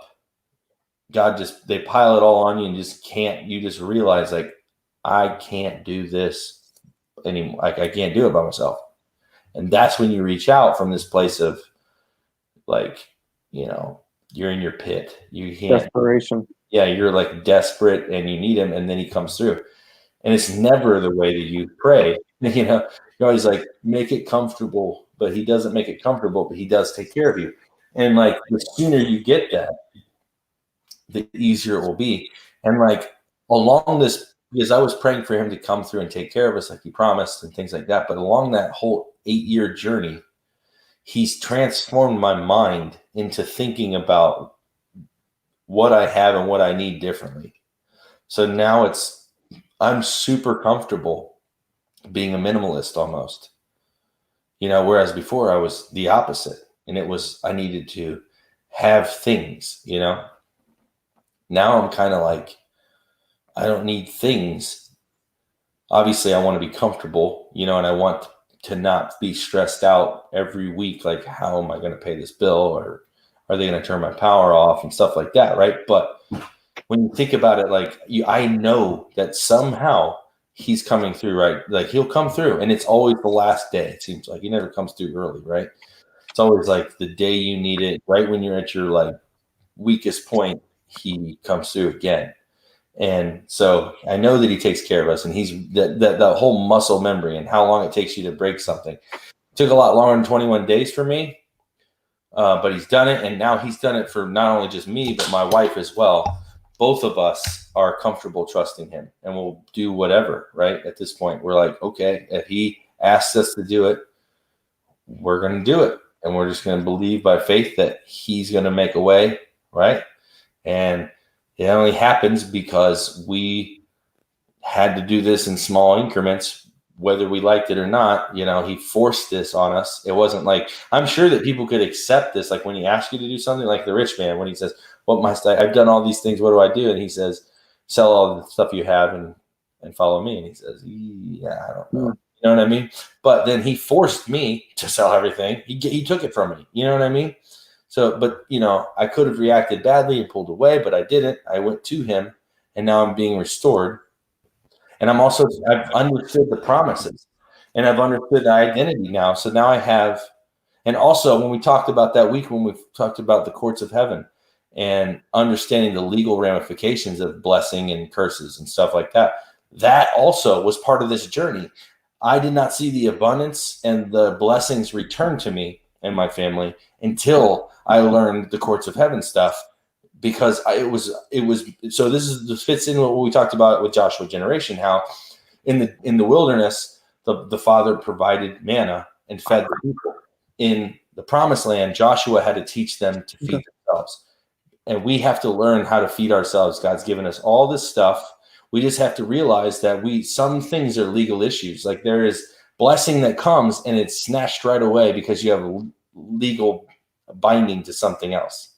right? That's stealing your blessing.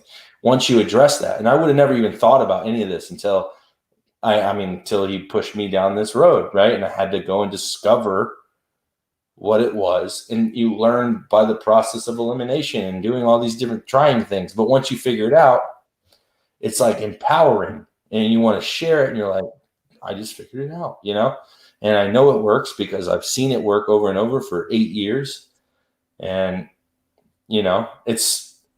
so I'm no longer afraid of financial instability and all that stuff. Like, even though they take my job, even though they do, I'm essential right now, but if it comes out that they say, hey, you got to be vaccinated or you got to do all these things to keep your job, I'm going to roll, that's just how it is. And I'm not afraid anymore. I used to be afraid. Like, I'm not saying go out and quit, I'm not going to go to my job and be like, yeah, I'm not afraid, I'll quit, but if it came down to that kind of thing, I hope that my faith is strong enough that I would be able to have rest, still. So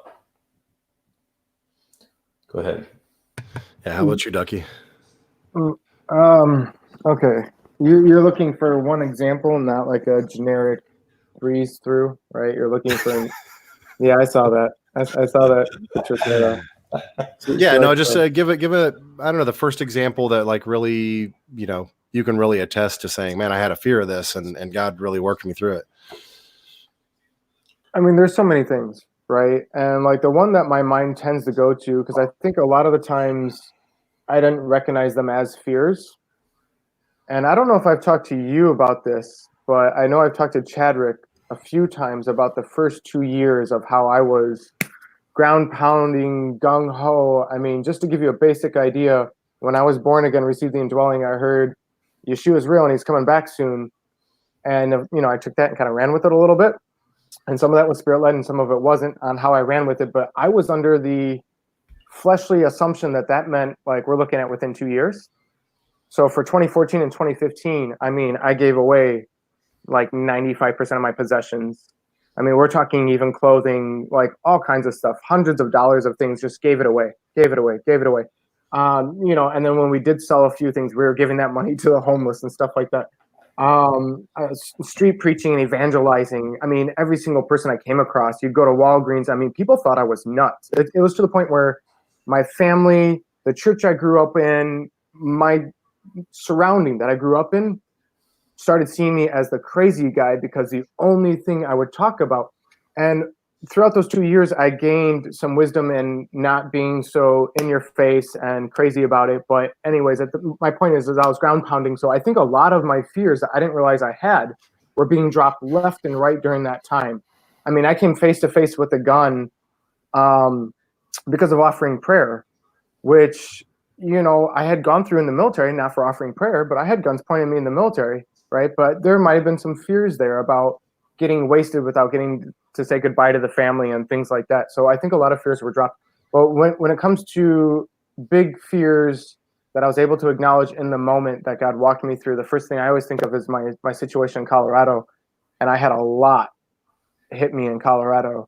I went there with the understanding that I was going to have fellowship, real live in-person fellowship with another person that I've been talking to for years online that I thought had the indwelling and turned out didn't. The moment I got there, within like 3 days, he denounced Jesus after having believed and studied for 20 some years and became this. You've heard me talk about this before, right? Yeah.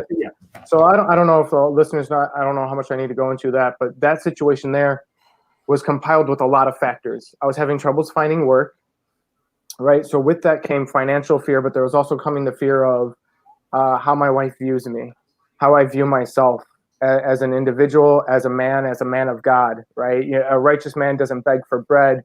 And yet for the first time in my life, I was looking at food stamps and things of that nature. I was estranged from family, not in the sense that my family had nothing to do with me, because my family has been very supportive. Even when they thought I was nuts about things, certain members of my family have been very supportive. Along with my wife's parents, they've been very helpful in many ways, especially financially. So when I say estranged in this sense, I'm talking about like distance-wise. We were states away. We're Colorado, and most of our family was Illinois and then South Carolina, right? So, you're talking years of seeing nobody. The one person I did know in the entire state has now become the guy who pounds on our windows and doors and screams at us and threatens us and brings up that he has a gun and tried to hit my wife in the face and all kinds of crazy stuff while I'm going through, the issues of finances and the issues of self-love and self-respect, self-forgiveness, a lot of these things. And it came to the point where I think the ultimate breaker was, did I trust that I received the indwelling? I started getting poked at that towards the end there, right? Like, why would God allow all these things to come? Why didn't he warn me? But he did actually warn me. It's just I was dismissing those warnings as demons and flesh because I didn't want to hear them, right? So I was having troubles testing spirits, and I was using that as an excuse to doubt my salvation, right? So that was a pretty big fear. I mean, we're talking multiple fears during this time of my life. Those, 2016 and 2017 were some very hard times for me and my family. You guys, we're talking about COVID-19 and being stuck in the house. Let me tell you what, there was a little over a year of time in Colorado that my wife and I were actually in fear to leave the house to go grocery shopping because this person would stalk and harass and freak out. And it was in such a non-predictable way. We had no idea at any moment if he was going to come out and shoot us. And like one of my fears at that time was, if I get shot and killed, but my wife and daughter don't, like, what's going to happen to them? If my daughter gets shot, what am I going to do? One of my fears that I was going through in this time is, am I going to be a good example of a man of God if he comes to physically attack? Am I going to rage out and show some things about myself that I hadn't seen since my military times? I had that fear as well. I mean, there was times in the military where I pulled the trigger and I had no right to pull the trigger. And I was afraid that was going to come back to surface. And this was the first time since being born again that I thought I might actually kill somebody. I might actually become violent. I might actually do these things. And I didn't feel like I had it in me, but I wasn't sure. So that was another huge fear that I was going through in that time. What does that mean if I do? How bad of an example? That whole neighborhood was watching me. And if he came face to face with me and had a gun, and I used some of my military training and background and muscle memory and snapped into it and had him in a hold with his own gun to his forehead, how many people's faith am I now messing up having this man gunpoint? How much am I going to mess up my wife's and my child's faith and my own if I pulled the trigger and kill him? I had so much going on. For the first time since being born again at that point, I was starting to have suicidal thoughts. And the heaviest thing out of all those things, I think, was I was starting to feel like I didn't have a purpose, which was one of my biggest issues before I was born again. One of the things that used to push me to suicide to the point where I actually tied a noose and jumped a few times and things of that nature and had the hammer cocked back on a gun with it in my mouth. And then because the gun was not my gun, I wasn't sure how to get the hammer back without firing the bullet. I've had that a few times, multiple things, and after I was born again, it became very clear to me that one of the main reasons I would get into those situations is because I felt like I had no purpose to my life. When I had those deep suicidal moments where you have the razor to the wrist and you're about to go up and you're about to do it and you're in the bathtub and you're saying, Lord, where's my purpose? Why am I even here? Why was I even born? So in Colorado, I was going through those kind of moments. It was one of those, here I thought you wanted me to be an evangelist of end times. Now the 2-year mark has gone past that I thought I was going to be beheaded by that point. Now I've got a daughter and a wife to take care of, and I'm not providing, right? I had people on Facebook. I kept feeling urged to do videos on Facebook while I couldn't find a job, and people are calling me infidel because I couldn't financially provide for my family. So I had a lot going on at that time of my life. And just like the time before, which was nothing compared to that since being born again, it was one of those, like Chadwick said, it's right when you're like, this is it, I can't hold on any longer, that's when he comes through. It's that last testing of, are you going to let go? And that was another one of the biggest fears was I kind of let go and backslid right before I got taken out of it. And in fact, I shouldn't even say kind of, because it was the worst backsliding ever. But at the very end of 2017, I was finishing up on my Gen 4 studies that he'd been pushing me to do all year. And I had finally finished the 30 pages that I wrote of notes for the third video. I was ready to publish it. And then I had some serious problems going on in my marriage and my family and all these things And that whole year just came collapsing on me because it kept getting worse and worse and worse. My landlord kept raising prices. I could see my wife not looking at me the same. My family was starting to say, hey, man, where's your God now? And they weren't being mean about it. They were just saying, like, you know, if God actually loves you and favors you, what are you doing? Are you sure you're not a false prophet? And you hear that over and over and over again, and you have no friends in fellowship in that area. It all feel like it was crumbling down on me. And I remember I heard to post that Gen 4:3, and for the first time after being born again, I said no.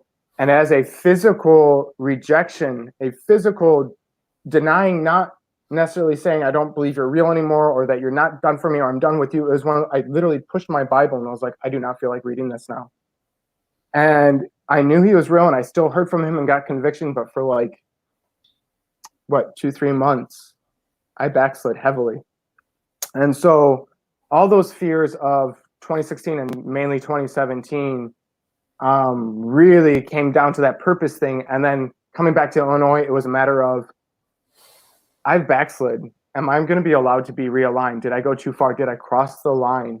Have I hit that scary verse in Hebrews where at this point he would be sacrificed again, right? Because that's often mistaught. That's a verse that needs to be tackled a lot more, because a lot of people are teaching that to where people that go through situations like I did, they backslide and they think they're done for, you know? And because of that, they start losing faith. And because they're losing faith, they stop moving and they stop being in alignment, and it becomes this huge snowball, right? But anyways, that was probably the biggest one, was when I came back, can I be realigned? And he walked me through that. And it took me a few weeks. It got to the point where, just like when I was first born again, I was like, okay, I'm in alignment, but there's no way I can preach ever again after what I did. There's no way I can go and evangelize like I used to, because then I had this pure conscience, but look what I did. You know, I knew if I held on long enough, but at that end, I wasn't so sure. You know, I had lost a little bit of faith. So I would have to say that the biggest thing out of all that was, would I be allowed to be realigned? And the only way that that could be answered was saying, you know what? I'm here, I'm submitting. Will you do this? Are you that God that I thought you were, of love, compassion, and mercy? Will you allow me to not just get convicted, but actually hear from you and be used by you again? Or have I become the vessel of dishonor to the point where you can't reshape me? And the only way that could be answered is by giving that. You have to be open to that opportunity. You have to let him speak for himself. And that took weeks before I was back on a preaching platform. You know, and then since then, a lot of doors have opened for me. I mean, I was doing videos that some of my Facebook people knew, but I definitely wasn't doing this kind of stuff. Mm-hmm. I didn't have an online fellowship like I do with you guys and Take on the World. I didn't have these amazing, wonderful, mature, spiritually mature guys like you guys. You know, and it's not just a couple of you guys. I got a lot now. Mm-hmm. You know, and I may not bother everybody all the time, but I know that if I really need to hear from one of you, I can bug you until I get you to answer. I didn't have that before, you know? So yeah, I guess that would be that fear, is not being allowed back in, not to be realigned. That was probably the most powerful one out of all of that. And there's a lot of details I'm leaving out. No, and it's an amazing story. I've heard bits and pieces of it kind of all, you know, scattered out through different times you've talked about it. The thing that I see that's a common thread, and this is 3 examples, but I think you can tie this through any type of fear that you're dealing with. Those fears are arrows of the devil, right? And they always kind of work like this. Did God really say that about you? You know, did he really say that you were going to die alone? Is he not with you? Did he really say, did he not? Or he would say, did he really say that he takes care of the birds? Don't the birds have to go out and get their own, you know, their own worms and stuff, Ian? Did he really say that you could come back in there? Because there was this passage that says that you can't. You know, did you cross that line? These are how the devil attacks us with these fiery arrows. Yeah. And that is what fear is: trusting in, having faith in the wrong word, right? Mm-hmm. And just like, you know, Ian had quoted with that statement. And what is our action? What protects you from those arrows? Biblically, it says the shield of faith. Right. And that is having faith in the promises that God spoke to us. So if you're dealing with fear, this is what God is, what I kind of want to get to the point of what God is trying to tell you. We can give those fears over to God. And it is that easy. but there are repercussions. I mean, just like each one of our stories with true fear, our core fears, right? The big issues that we deal with, it was not an instantaneous thing. God had to take us through a difficult process, going back to our episode on struggle, right? These things grow you and make you stronger. And it makes you so that you don't have those fears anymore, right? Because God walked you by the hand through all those things. Yeah, and it's he brings us through these times of struggle so that we have a story. Because Absolutely. nobody cares about the guy that got everything handed to him. Everybody, you want to read stories about overcomers, And I think one of the things that helped me, I don't know, you guys can probably give your own advice, but journaling a little bit, like writing down some things, because like, for one, I know that like when you struggle with a fear, like mine was like not being able to provide, or not being able to provide and stuff like that. Understanding, like, it's easy to just be like, God, I give you my fear, take this fear from me. But he wants more from you. Like, he wants you to go in and remind him what he said about you. Remind him what he told you that you have, right? Now, what's the verse where he says that? Remind me of my word. Bring to remembrance the things that I've told you, or something like that. Like, he's telling you, like, oh yeah, what is it that I told you? Yeah, I remember saying that. Yeah, okay, you can have it. You know what I mean? But he wants us to go look for it. He doesn't want us to just pray these generic prayers of God help me, God hear me, God tell me something. Like he's some kind of genie in a lamp, and we're just, fix the problem for us, genie. He wants you to learn to feed yourself. So one of the things that's what the passage about faith without works is dead, is because faith is a verb. It's an action. Like, to have faith, like to fully walk in faith, it causes you to act, to do something. What you just said, faith is a verb, right? And one of the ways that the world, and we'll say the media, this false prophet that's spewing lies right now, is they use unspecified verbs. And you're the one that associates. And because you've believed a lie, you're associating the lie. You're believing the wrong word. You are creating this hardship where there isn't one. You're causing the separation between you and the Father, right? And so when you understand, when the word comes against what the scripture says, you rebuke it, and then you declare what it is that God promised you. And you walk in it, like you accept it for being true, because he said it's true, right? So I used to write down like my fear. Okay, so it'd be like that fear. Another issue would be like, I'm having night terrors or something like that, or having something else. And you go back and you look at the scriptures and you find the ones that counter the way that you feel about certain things, or the emotions that are coming up. And then you read those, those are the ones that you declare. Like, God, I'm feeling this right now, and I know it's not of you. I rebuke it. And then I ask you to put blankety blank in its place, because if you remove something, you got to fill it with something, so you got to fill it with something, the opposite, usually, or something else will come in its place. So I don't know. That's how I learned the hard way for 8 years. So as I see the conversation is still kind of ringing around about the rapture and stuff like that, and even with things bad coming, I'll tell you how to defeat all of that. Live every day like the Messiah is coming back. It doesn't matter if there's a rapture or an end times or you're getting beheaded. If you live every day like today is the day the Messiah is coming back, or the Messiah is already here. If we had that concept. We think about this kind of stuff and say, oh yeah, Jesus indwelled inside of me, and I have the Holy Spirit and this and that. But if Jesus was literally standing next to you, how much different would we act? Would we react? Would we talk to people? Would we tell people about Jesus? We'd be like, hey, check this guy out. This is Jesus. How much different would we act? If we want to be prepared for whatever the scenario is in times, whether it is a rapture, whether it's we're going to see all the plagues, all the bowls, all the vials, all that kind of stuff, whether it's one or the other, the best way to combat it is to live every day like Jesus is already here because he is. I want to address something too because I see some stuff going on. So I want to talk about. So one of the things that we brought up when we did Courts of Heaven, blessings and cursings come out of your mouth. Your mouth is what creates. It's the vehicle of the creating vehicle in this world. Whatever you speak.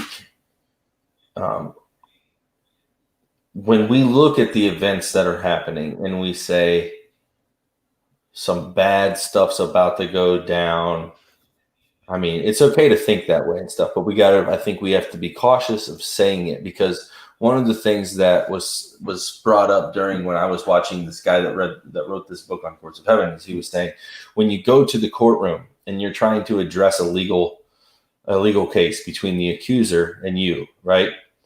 You have a case has been brought against you in the courts, okay, and there's been a judgment, and you're trying to get that judgment revoked, and you're going to use Christ as your advocate because it works, right? But you need to get that judgment. Now, when you go to address this case and you go up to the throne room, you're in the courtroom, and you say, here's the issue. This is what the accuser has brought before you. This is why I want the blood of Christ to cover it and all that stuff. The accuser would then counter and say, he's asking you for this, yet out of his own mouth, he curses himself. Because you're speaking things that are not in agreement and in alignment with what God's will is. It is not God's will that something wicked hits this nation. You know what I mean? It is his will to do a move of God. And the enemy will always come and try to do things, but we have to remember that God's in control, and God has made a way through think about the Israelites. He's freed them from Egypt, and they're leaving with all this wealth, and the first place they go is to a dead end. Takes them to a dead end, and they're like, wait a minute, you brought us out here for us to die, and then the Red Sea parts. You know what I mean? Like, he literally led them there to show himself again. You know what I mean? So I think sometimes these situations that we're coming up against, they appear to be very evil, but God has a purpose, right? So I think we just need to, it's okay to think this way because we've been kind of conditioned to think this way for so long, especially being a conspiracy theorist and knowing that half the crap they tell us is a lie anyways, if not more. But I feel like this has been convicting for me. And so I just wanted to share it. The things that we say are different than the things that we think. If I'm thinking, seems like it might be kind of a bad thing coming up. But if I speak that, then I'm participating in the creation of this event. As opposed to if I speak, I rebuke the plan of the enemy, right? Because sometimes God brings judgment and brings things like this. He brought the chariots coming up, Pharaoh and his chariots coming up behind him. That caused fear and panic, but he did it ultimately to destroy them. You know what I mean? So it was what appears, if you're not looking through the eyes of Christ, then you don't always have the best interpretation. And I feel like if we're going to walk in promise, have to speak promise too. We can't they call them words of faith, right? It's a word of faith or a declaration of faith. And I think some of these terms have been hijacked, or we at least associate them as being hijacked. Like there's a whole movement called the Word of Faith movement. And obviously it's not all good. And we're afraid to even be associated with it, right? But that is what it is. It's a word of faith. Ian, since you've have followed a lot of what Trump does and whatever, are you aware that a lot of people just think it's prideful or whatever, but do you listen to him? He only says positive things. It's almost like he read The Secret. You know what I mean? But you can tell the difference between what we're talking about speaking positively in faith versus a prideful aspect of speaking. Well, I don't ever mess up. I for anybody that is legitimately all over Trump and thinks he's a Christian and the best thing since sliced bread. He did an interview while he was on the campaign trail before he became president. And they asked him, they said, have you ever repented? And he said, well, I don't think I ever have. He said, if I just do something wrong, then I just do it better the next time. And he says, I go to church and I eat my little cracker and my wine. And I think that's kind of like a form of repentance, right? That was his idea of the communion and of repentance, was that he said, I've never asked God for forgiveness. And what is the first thing we're supposed to do when we become Christians? So this is part of my problem with Trump and everything. But if you listen to what he says, it's always, oh, we're the greatest country and we're going to get through this and we're going to do this. And this is the biggest bill that's ever been done. This is the best stimulus package that's ever been done. It's all positive thinking. If anybody has ever studied The Secret, that's what this is all about. It is the counterfeit of what we're talking about, speaking blessings. It is commanding the reality to do your will instead of God's will. So I just wanted to get that out there. That's go ahead. I was just saying that's how magic works. It makes it work. Right. The authority to create through your will, the mind, and intention. Right. That's why they're trying to capture your imagination, and they want the whole thelema is do as thou wilt shall be the whole of the law. Right. That's your will above. It's will above. What is it? What is it? Submission? Oh, you're looking for a specific phrase. Yeah, will above something over will, and will over love over will, or will over love, or whatever it is. But will's on top, and it's all about your will. So do as you want, right? Yeah, that's Aleister Crowley. Do without will. But that's how it works too, because it's actually just another version of that. It's been counterfeited again, but it's the same idea, the name it, claim it stuff. Like if you want that, but this is exactly what God told us though. See, this is why it works. And because he told us this, we have the ability to do these things. We just don't believe we do. And it's because we're comfortable. If you were put in a position where you had to do some drastic crap, like nobody wants to hand fight in a knife fight for their life. But after you've done it 3 times and won, you kind of get kind of comfortable. Like, well, you're not comfortable. You get confident. Like complacent is what you're looking for. I've made it, right? Like I've made it 3 times. I'm a little confident in my ability now, right? But the problem is we never get there because we're afraid to do the first thing. We won't go there on our own, and God has to force us into these spots to get us to do stuff a lot of times. It's not supposed to be like that, And like I think, a lot of people look at Peter, like when Jesus is walking on the water and Peter says, that you? And says, come to me, right? And he comes out. He does walk on water, right? But then he doubts later on and goes, and then so everyone thinks like Peter tried to walk on water, but he couldn't. But he did for a while. He lost it though. But the fact is, he wanted to go to him. Let me come to you. Like, let me do this. And he went out and tried to do it. We don't do that. We're like, give me a sign. Give me another sign. All right. You know what I mean? Give me another sign. And then you're like, well, it's kind of late now. I got all this other stuff going on. But he's going to get you. You know what I mean? If, like for me, if he asked me to give that stuff to him and I didn't, so then he stripped it because he called me to do things, right? Before time began, he called me and wrote me down for a specific mission. And so regardless of, what I think, he's going to get me there because it says he's working, he's faithful to finish it, right? So he started it, and now it's like, how long are you going to make me teach you the hard way? I'm tired of learning the hard way, dude. I just want to try to be proactive now and walk in the promise, man. It's time, Yeah. The things you were talking about, life and death are in the tongue. Says Proverbs 18:21, right? Life and death are in the tongue. You look back at the creation of man, it says that we are created in his image, and we see that the creation of the world, the power to do that was through spoken word, right? When the Messiah comes in the flesh, we see him as the word manifested, right? And there's some disputes and arguments about that, but I think the 3 of us agree on that, don't we? Yeah. Right? Okay. Yeah, I was gonna say I know there's some people that wouldn't like that I go into that because there's other implications with that, right?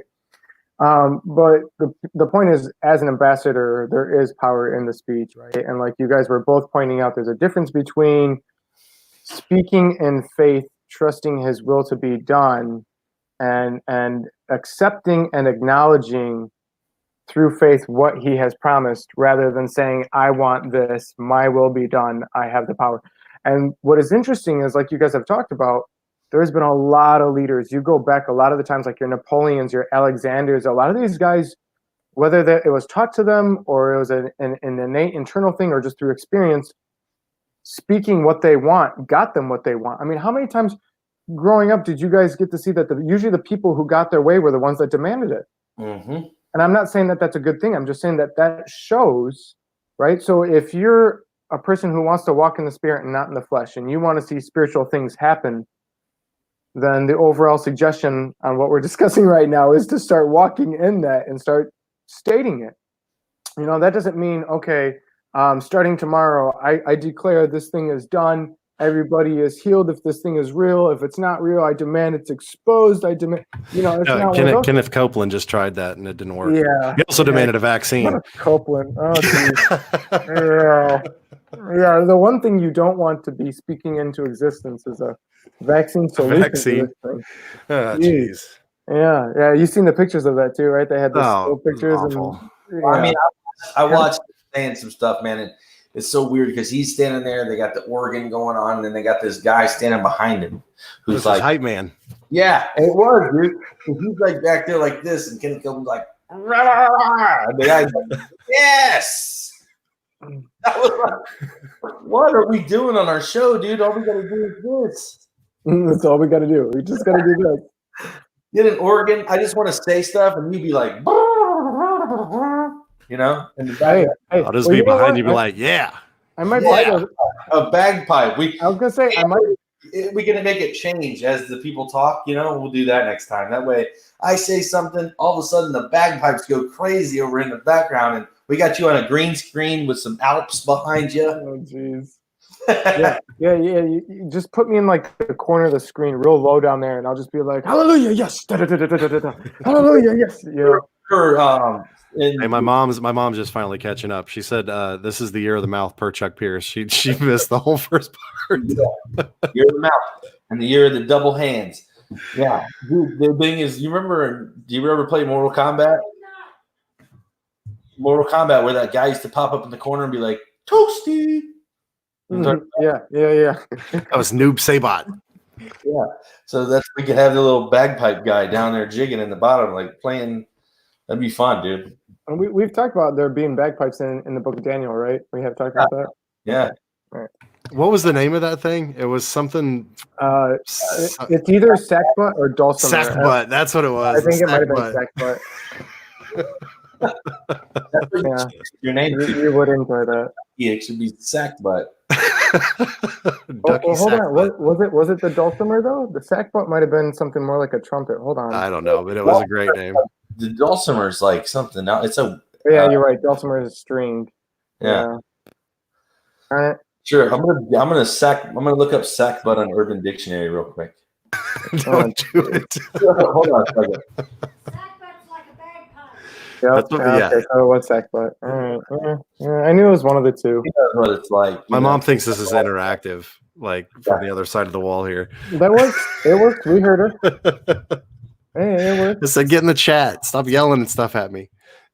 I got headphones on. I can barely hear what you're saying. Sorry, we didn't find anything. I've been wanting to buy shuttle pipes so bad lately. My wife is so tired of me talking about it. This is something I've wanted for like 17 years. And the American dollar to Canadian dollar is in a nice sweet spot where they'd be cheaper for me than they normally would be. Actually, you know what? This says sackbut is a trombone. Yeah, that's because you looked it up wrong. But yeah, that's why I said it might be a trumpet type of thing. How do you spell it, man? Okay, well, how about this? If you're doing like a Google thing, just put bagpipes in the Bible. I don't know I'll tell you. Bible. How do you spell Bible? Or you can just. Do you know how to spell bagpipes? Oh my goodness. Do you know how to spell sackbut? Either that or else you can pull up like how I've got East. Yeah, Lee. Reed pipe instrument mentioned in the Bible. It says Let's see, when you go to, okay, yeah, see, this one's saying a trigon, lyre. psaltery, the bagpipe. Yeah, see, dulcimer. Okay, so when you're looking up the English words on a normal Google thing, it's going to come up as a sackbut, as like a trumpet thing, and a dulcimer as a stringed instrument. However, when you go to Daniel 3 and you look at the Hebrew word for what is being translated as sackbut and dulcimer, the one for sackbut comes up as a lyre, right? That's H5443. Comes up with a lyre because didn't David or who played the lyre, man? Well, he had a harp, which is that's the same family. See, I've heard some. You cut off. It was a guitar. Yeah, I mean, Yeah, 10-stringed instrument. When you look up dulcimer and you look at the Hebrew there, right? That's the sampanea, right? H5481 sampanea. It says a bagpipe with a double pipe. a taquito that you could buy at a truck, you know, sampanea. Oh, isn't that dessert at a restaurant? I'm going to show up to your house and I'm going to find what window is outside your bedroom. and I'm going to play my great high-end bagpipes right outside your window, and you can call it sackbut all you want. I'm going to leave silly string in all of your yards. He's going to eat all your snacks too. Yes, I probably will. Patricia says my mom is hilarious. Well, yeah, try taking care of her. You know, remember how you were a rebellious teenager? And you're gonna wake up with a pillow over your face. she's like I was when I was a rebellious teenager. I'd say, "Hey, mom, you shouldn't be going outside. You know, there's quarantine out there." She's like, "Okay, I'll be back later." You know, she stays out late. She goes and hangs out with her friends. You know, she's big into the CBD stuff. She's pushing her CBD drugs on me. She stays up till all hours of the night watching TV. Sleeps in late. Pen and up there. She's trying to get the new. She's at GameStop waiting in line. You all still have GameStop? No, they're not essential anymore. You have GameStop. Hey, ours was up until a couple days ago. You have to call ahead and they'll bring it to the door. It's got to be online purchase, but you can pick it up at the store. Video game delivery. GameStop has been fledgling forever. If it wasn't for Think Geek, the GameStop would have already been under.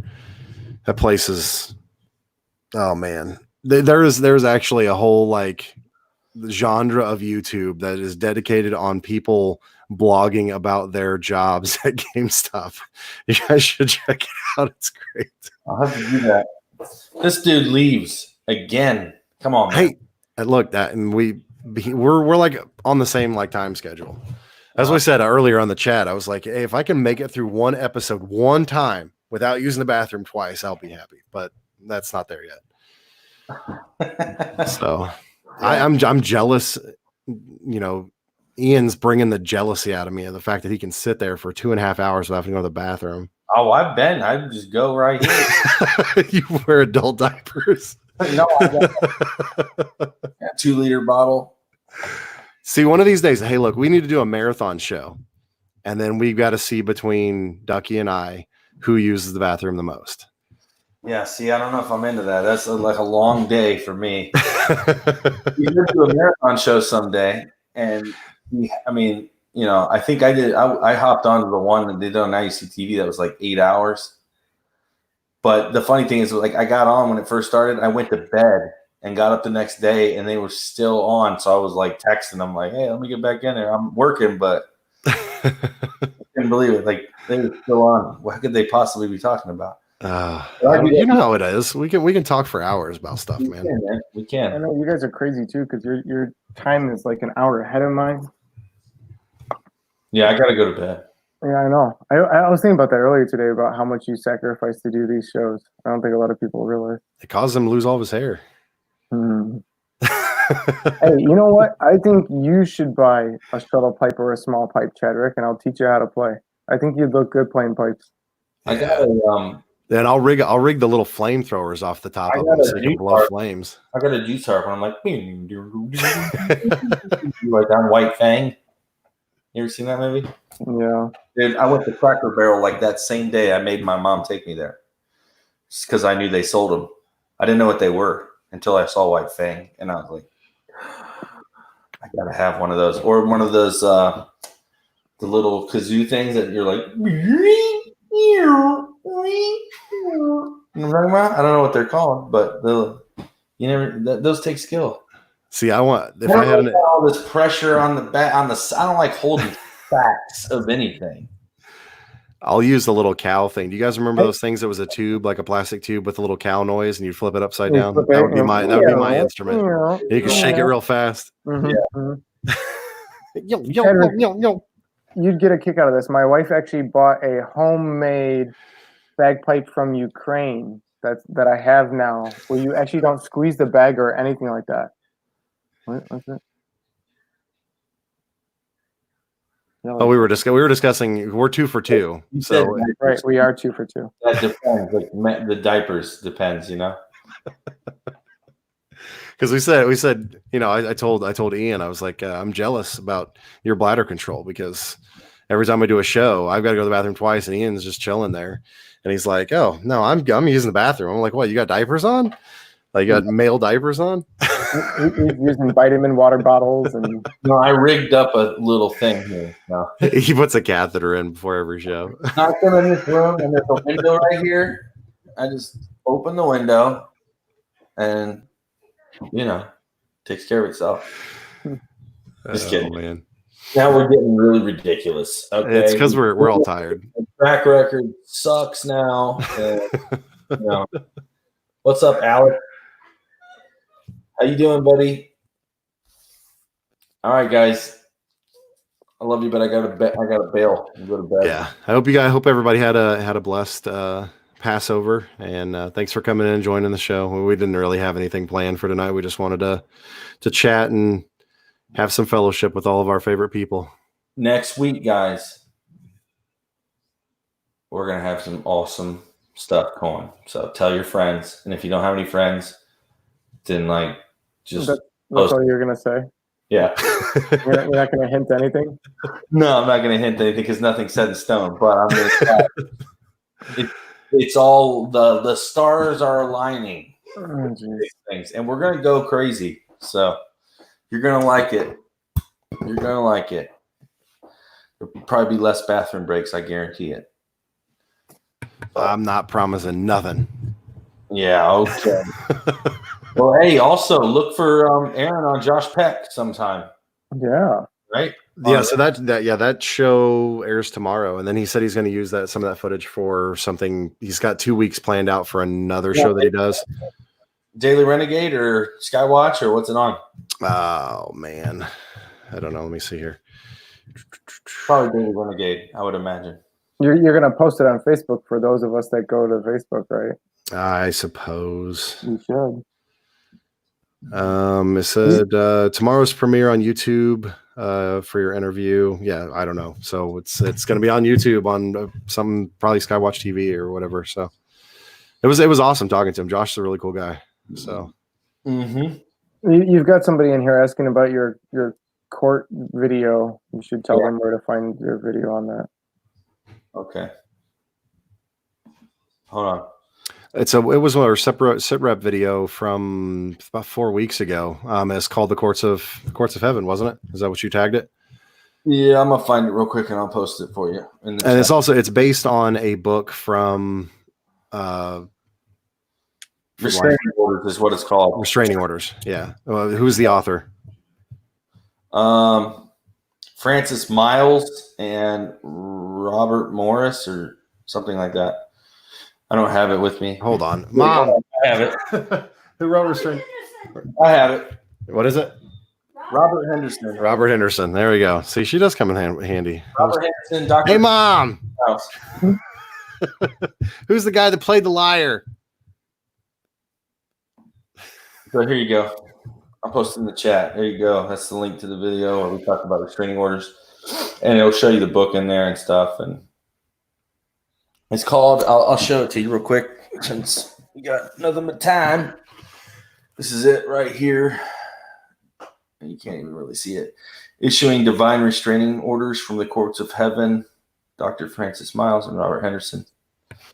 You can find, you can look up the Courts of Heaven with Henderson, and you'll be able to find him talking. He made circuits talking about his Courts of Heaven stuff, so you can find all kinds of videos of him talking about it.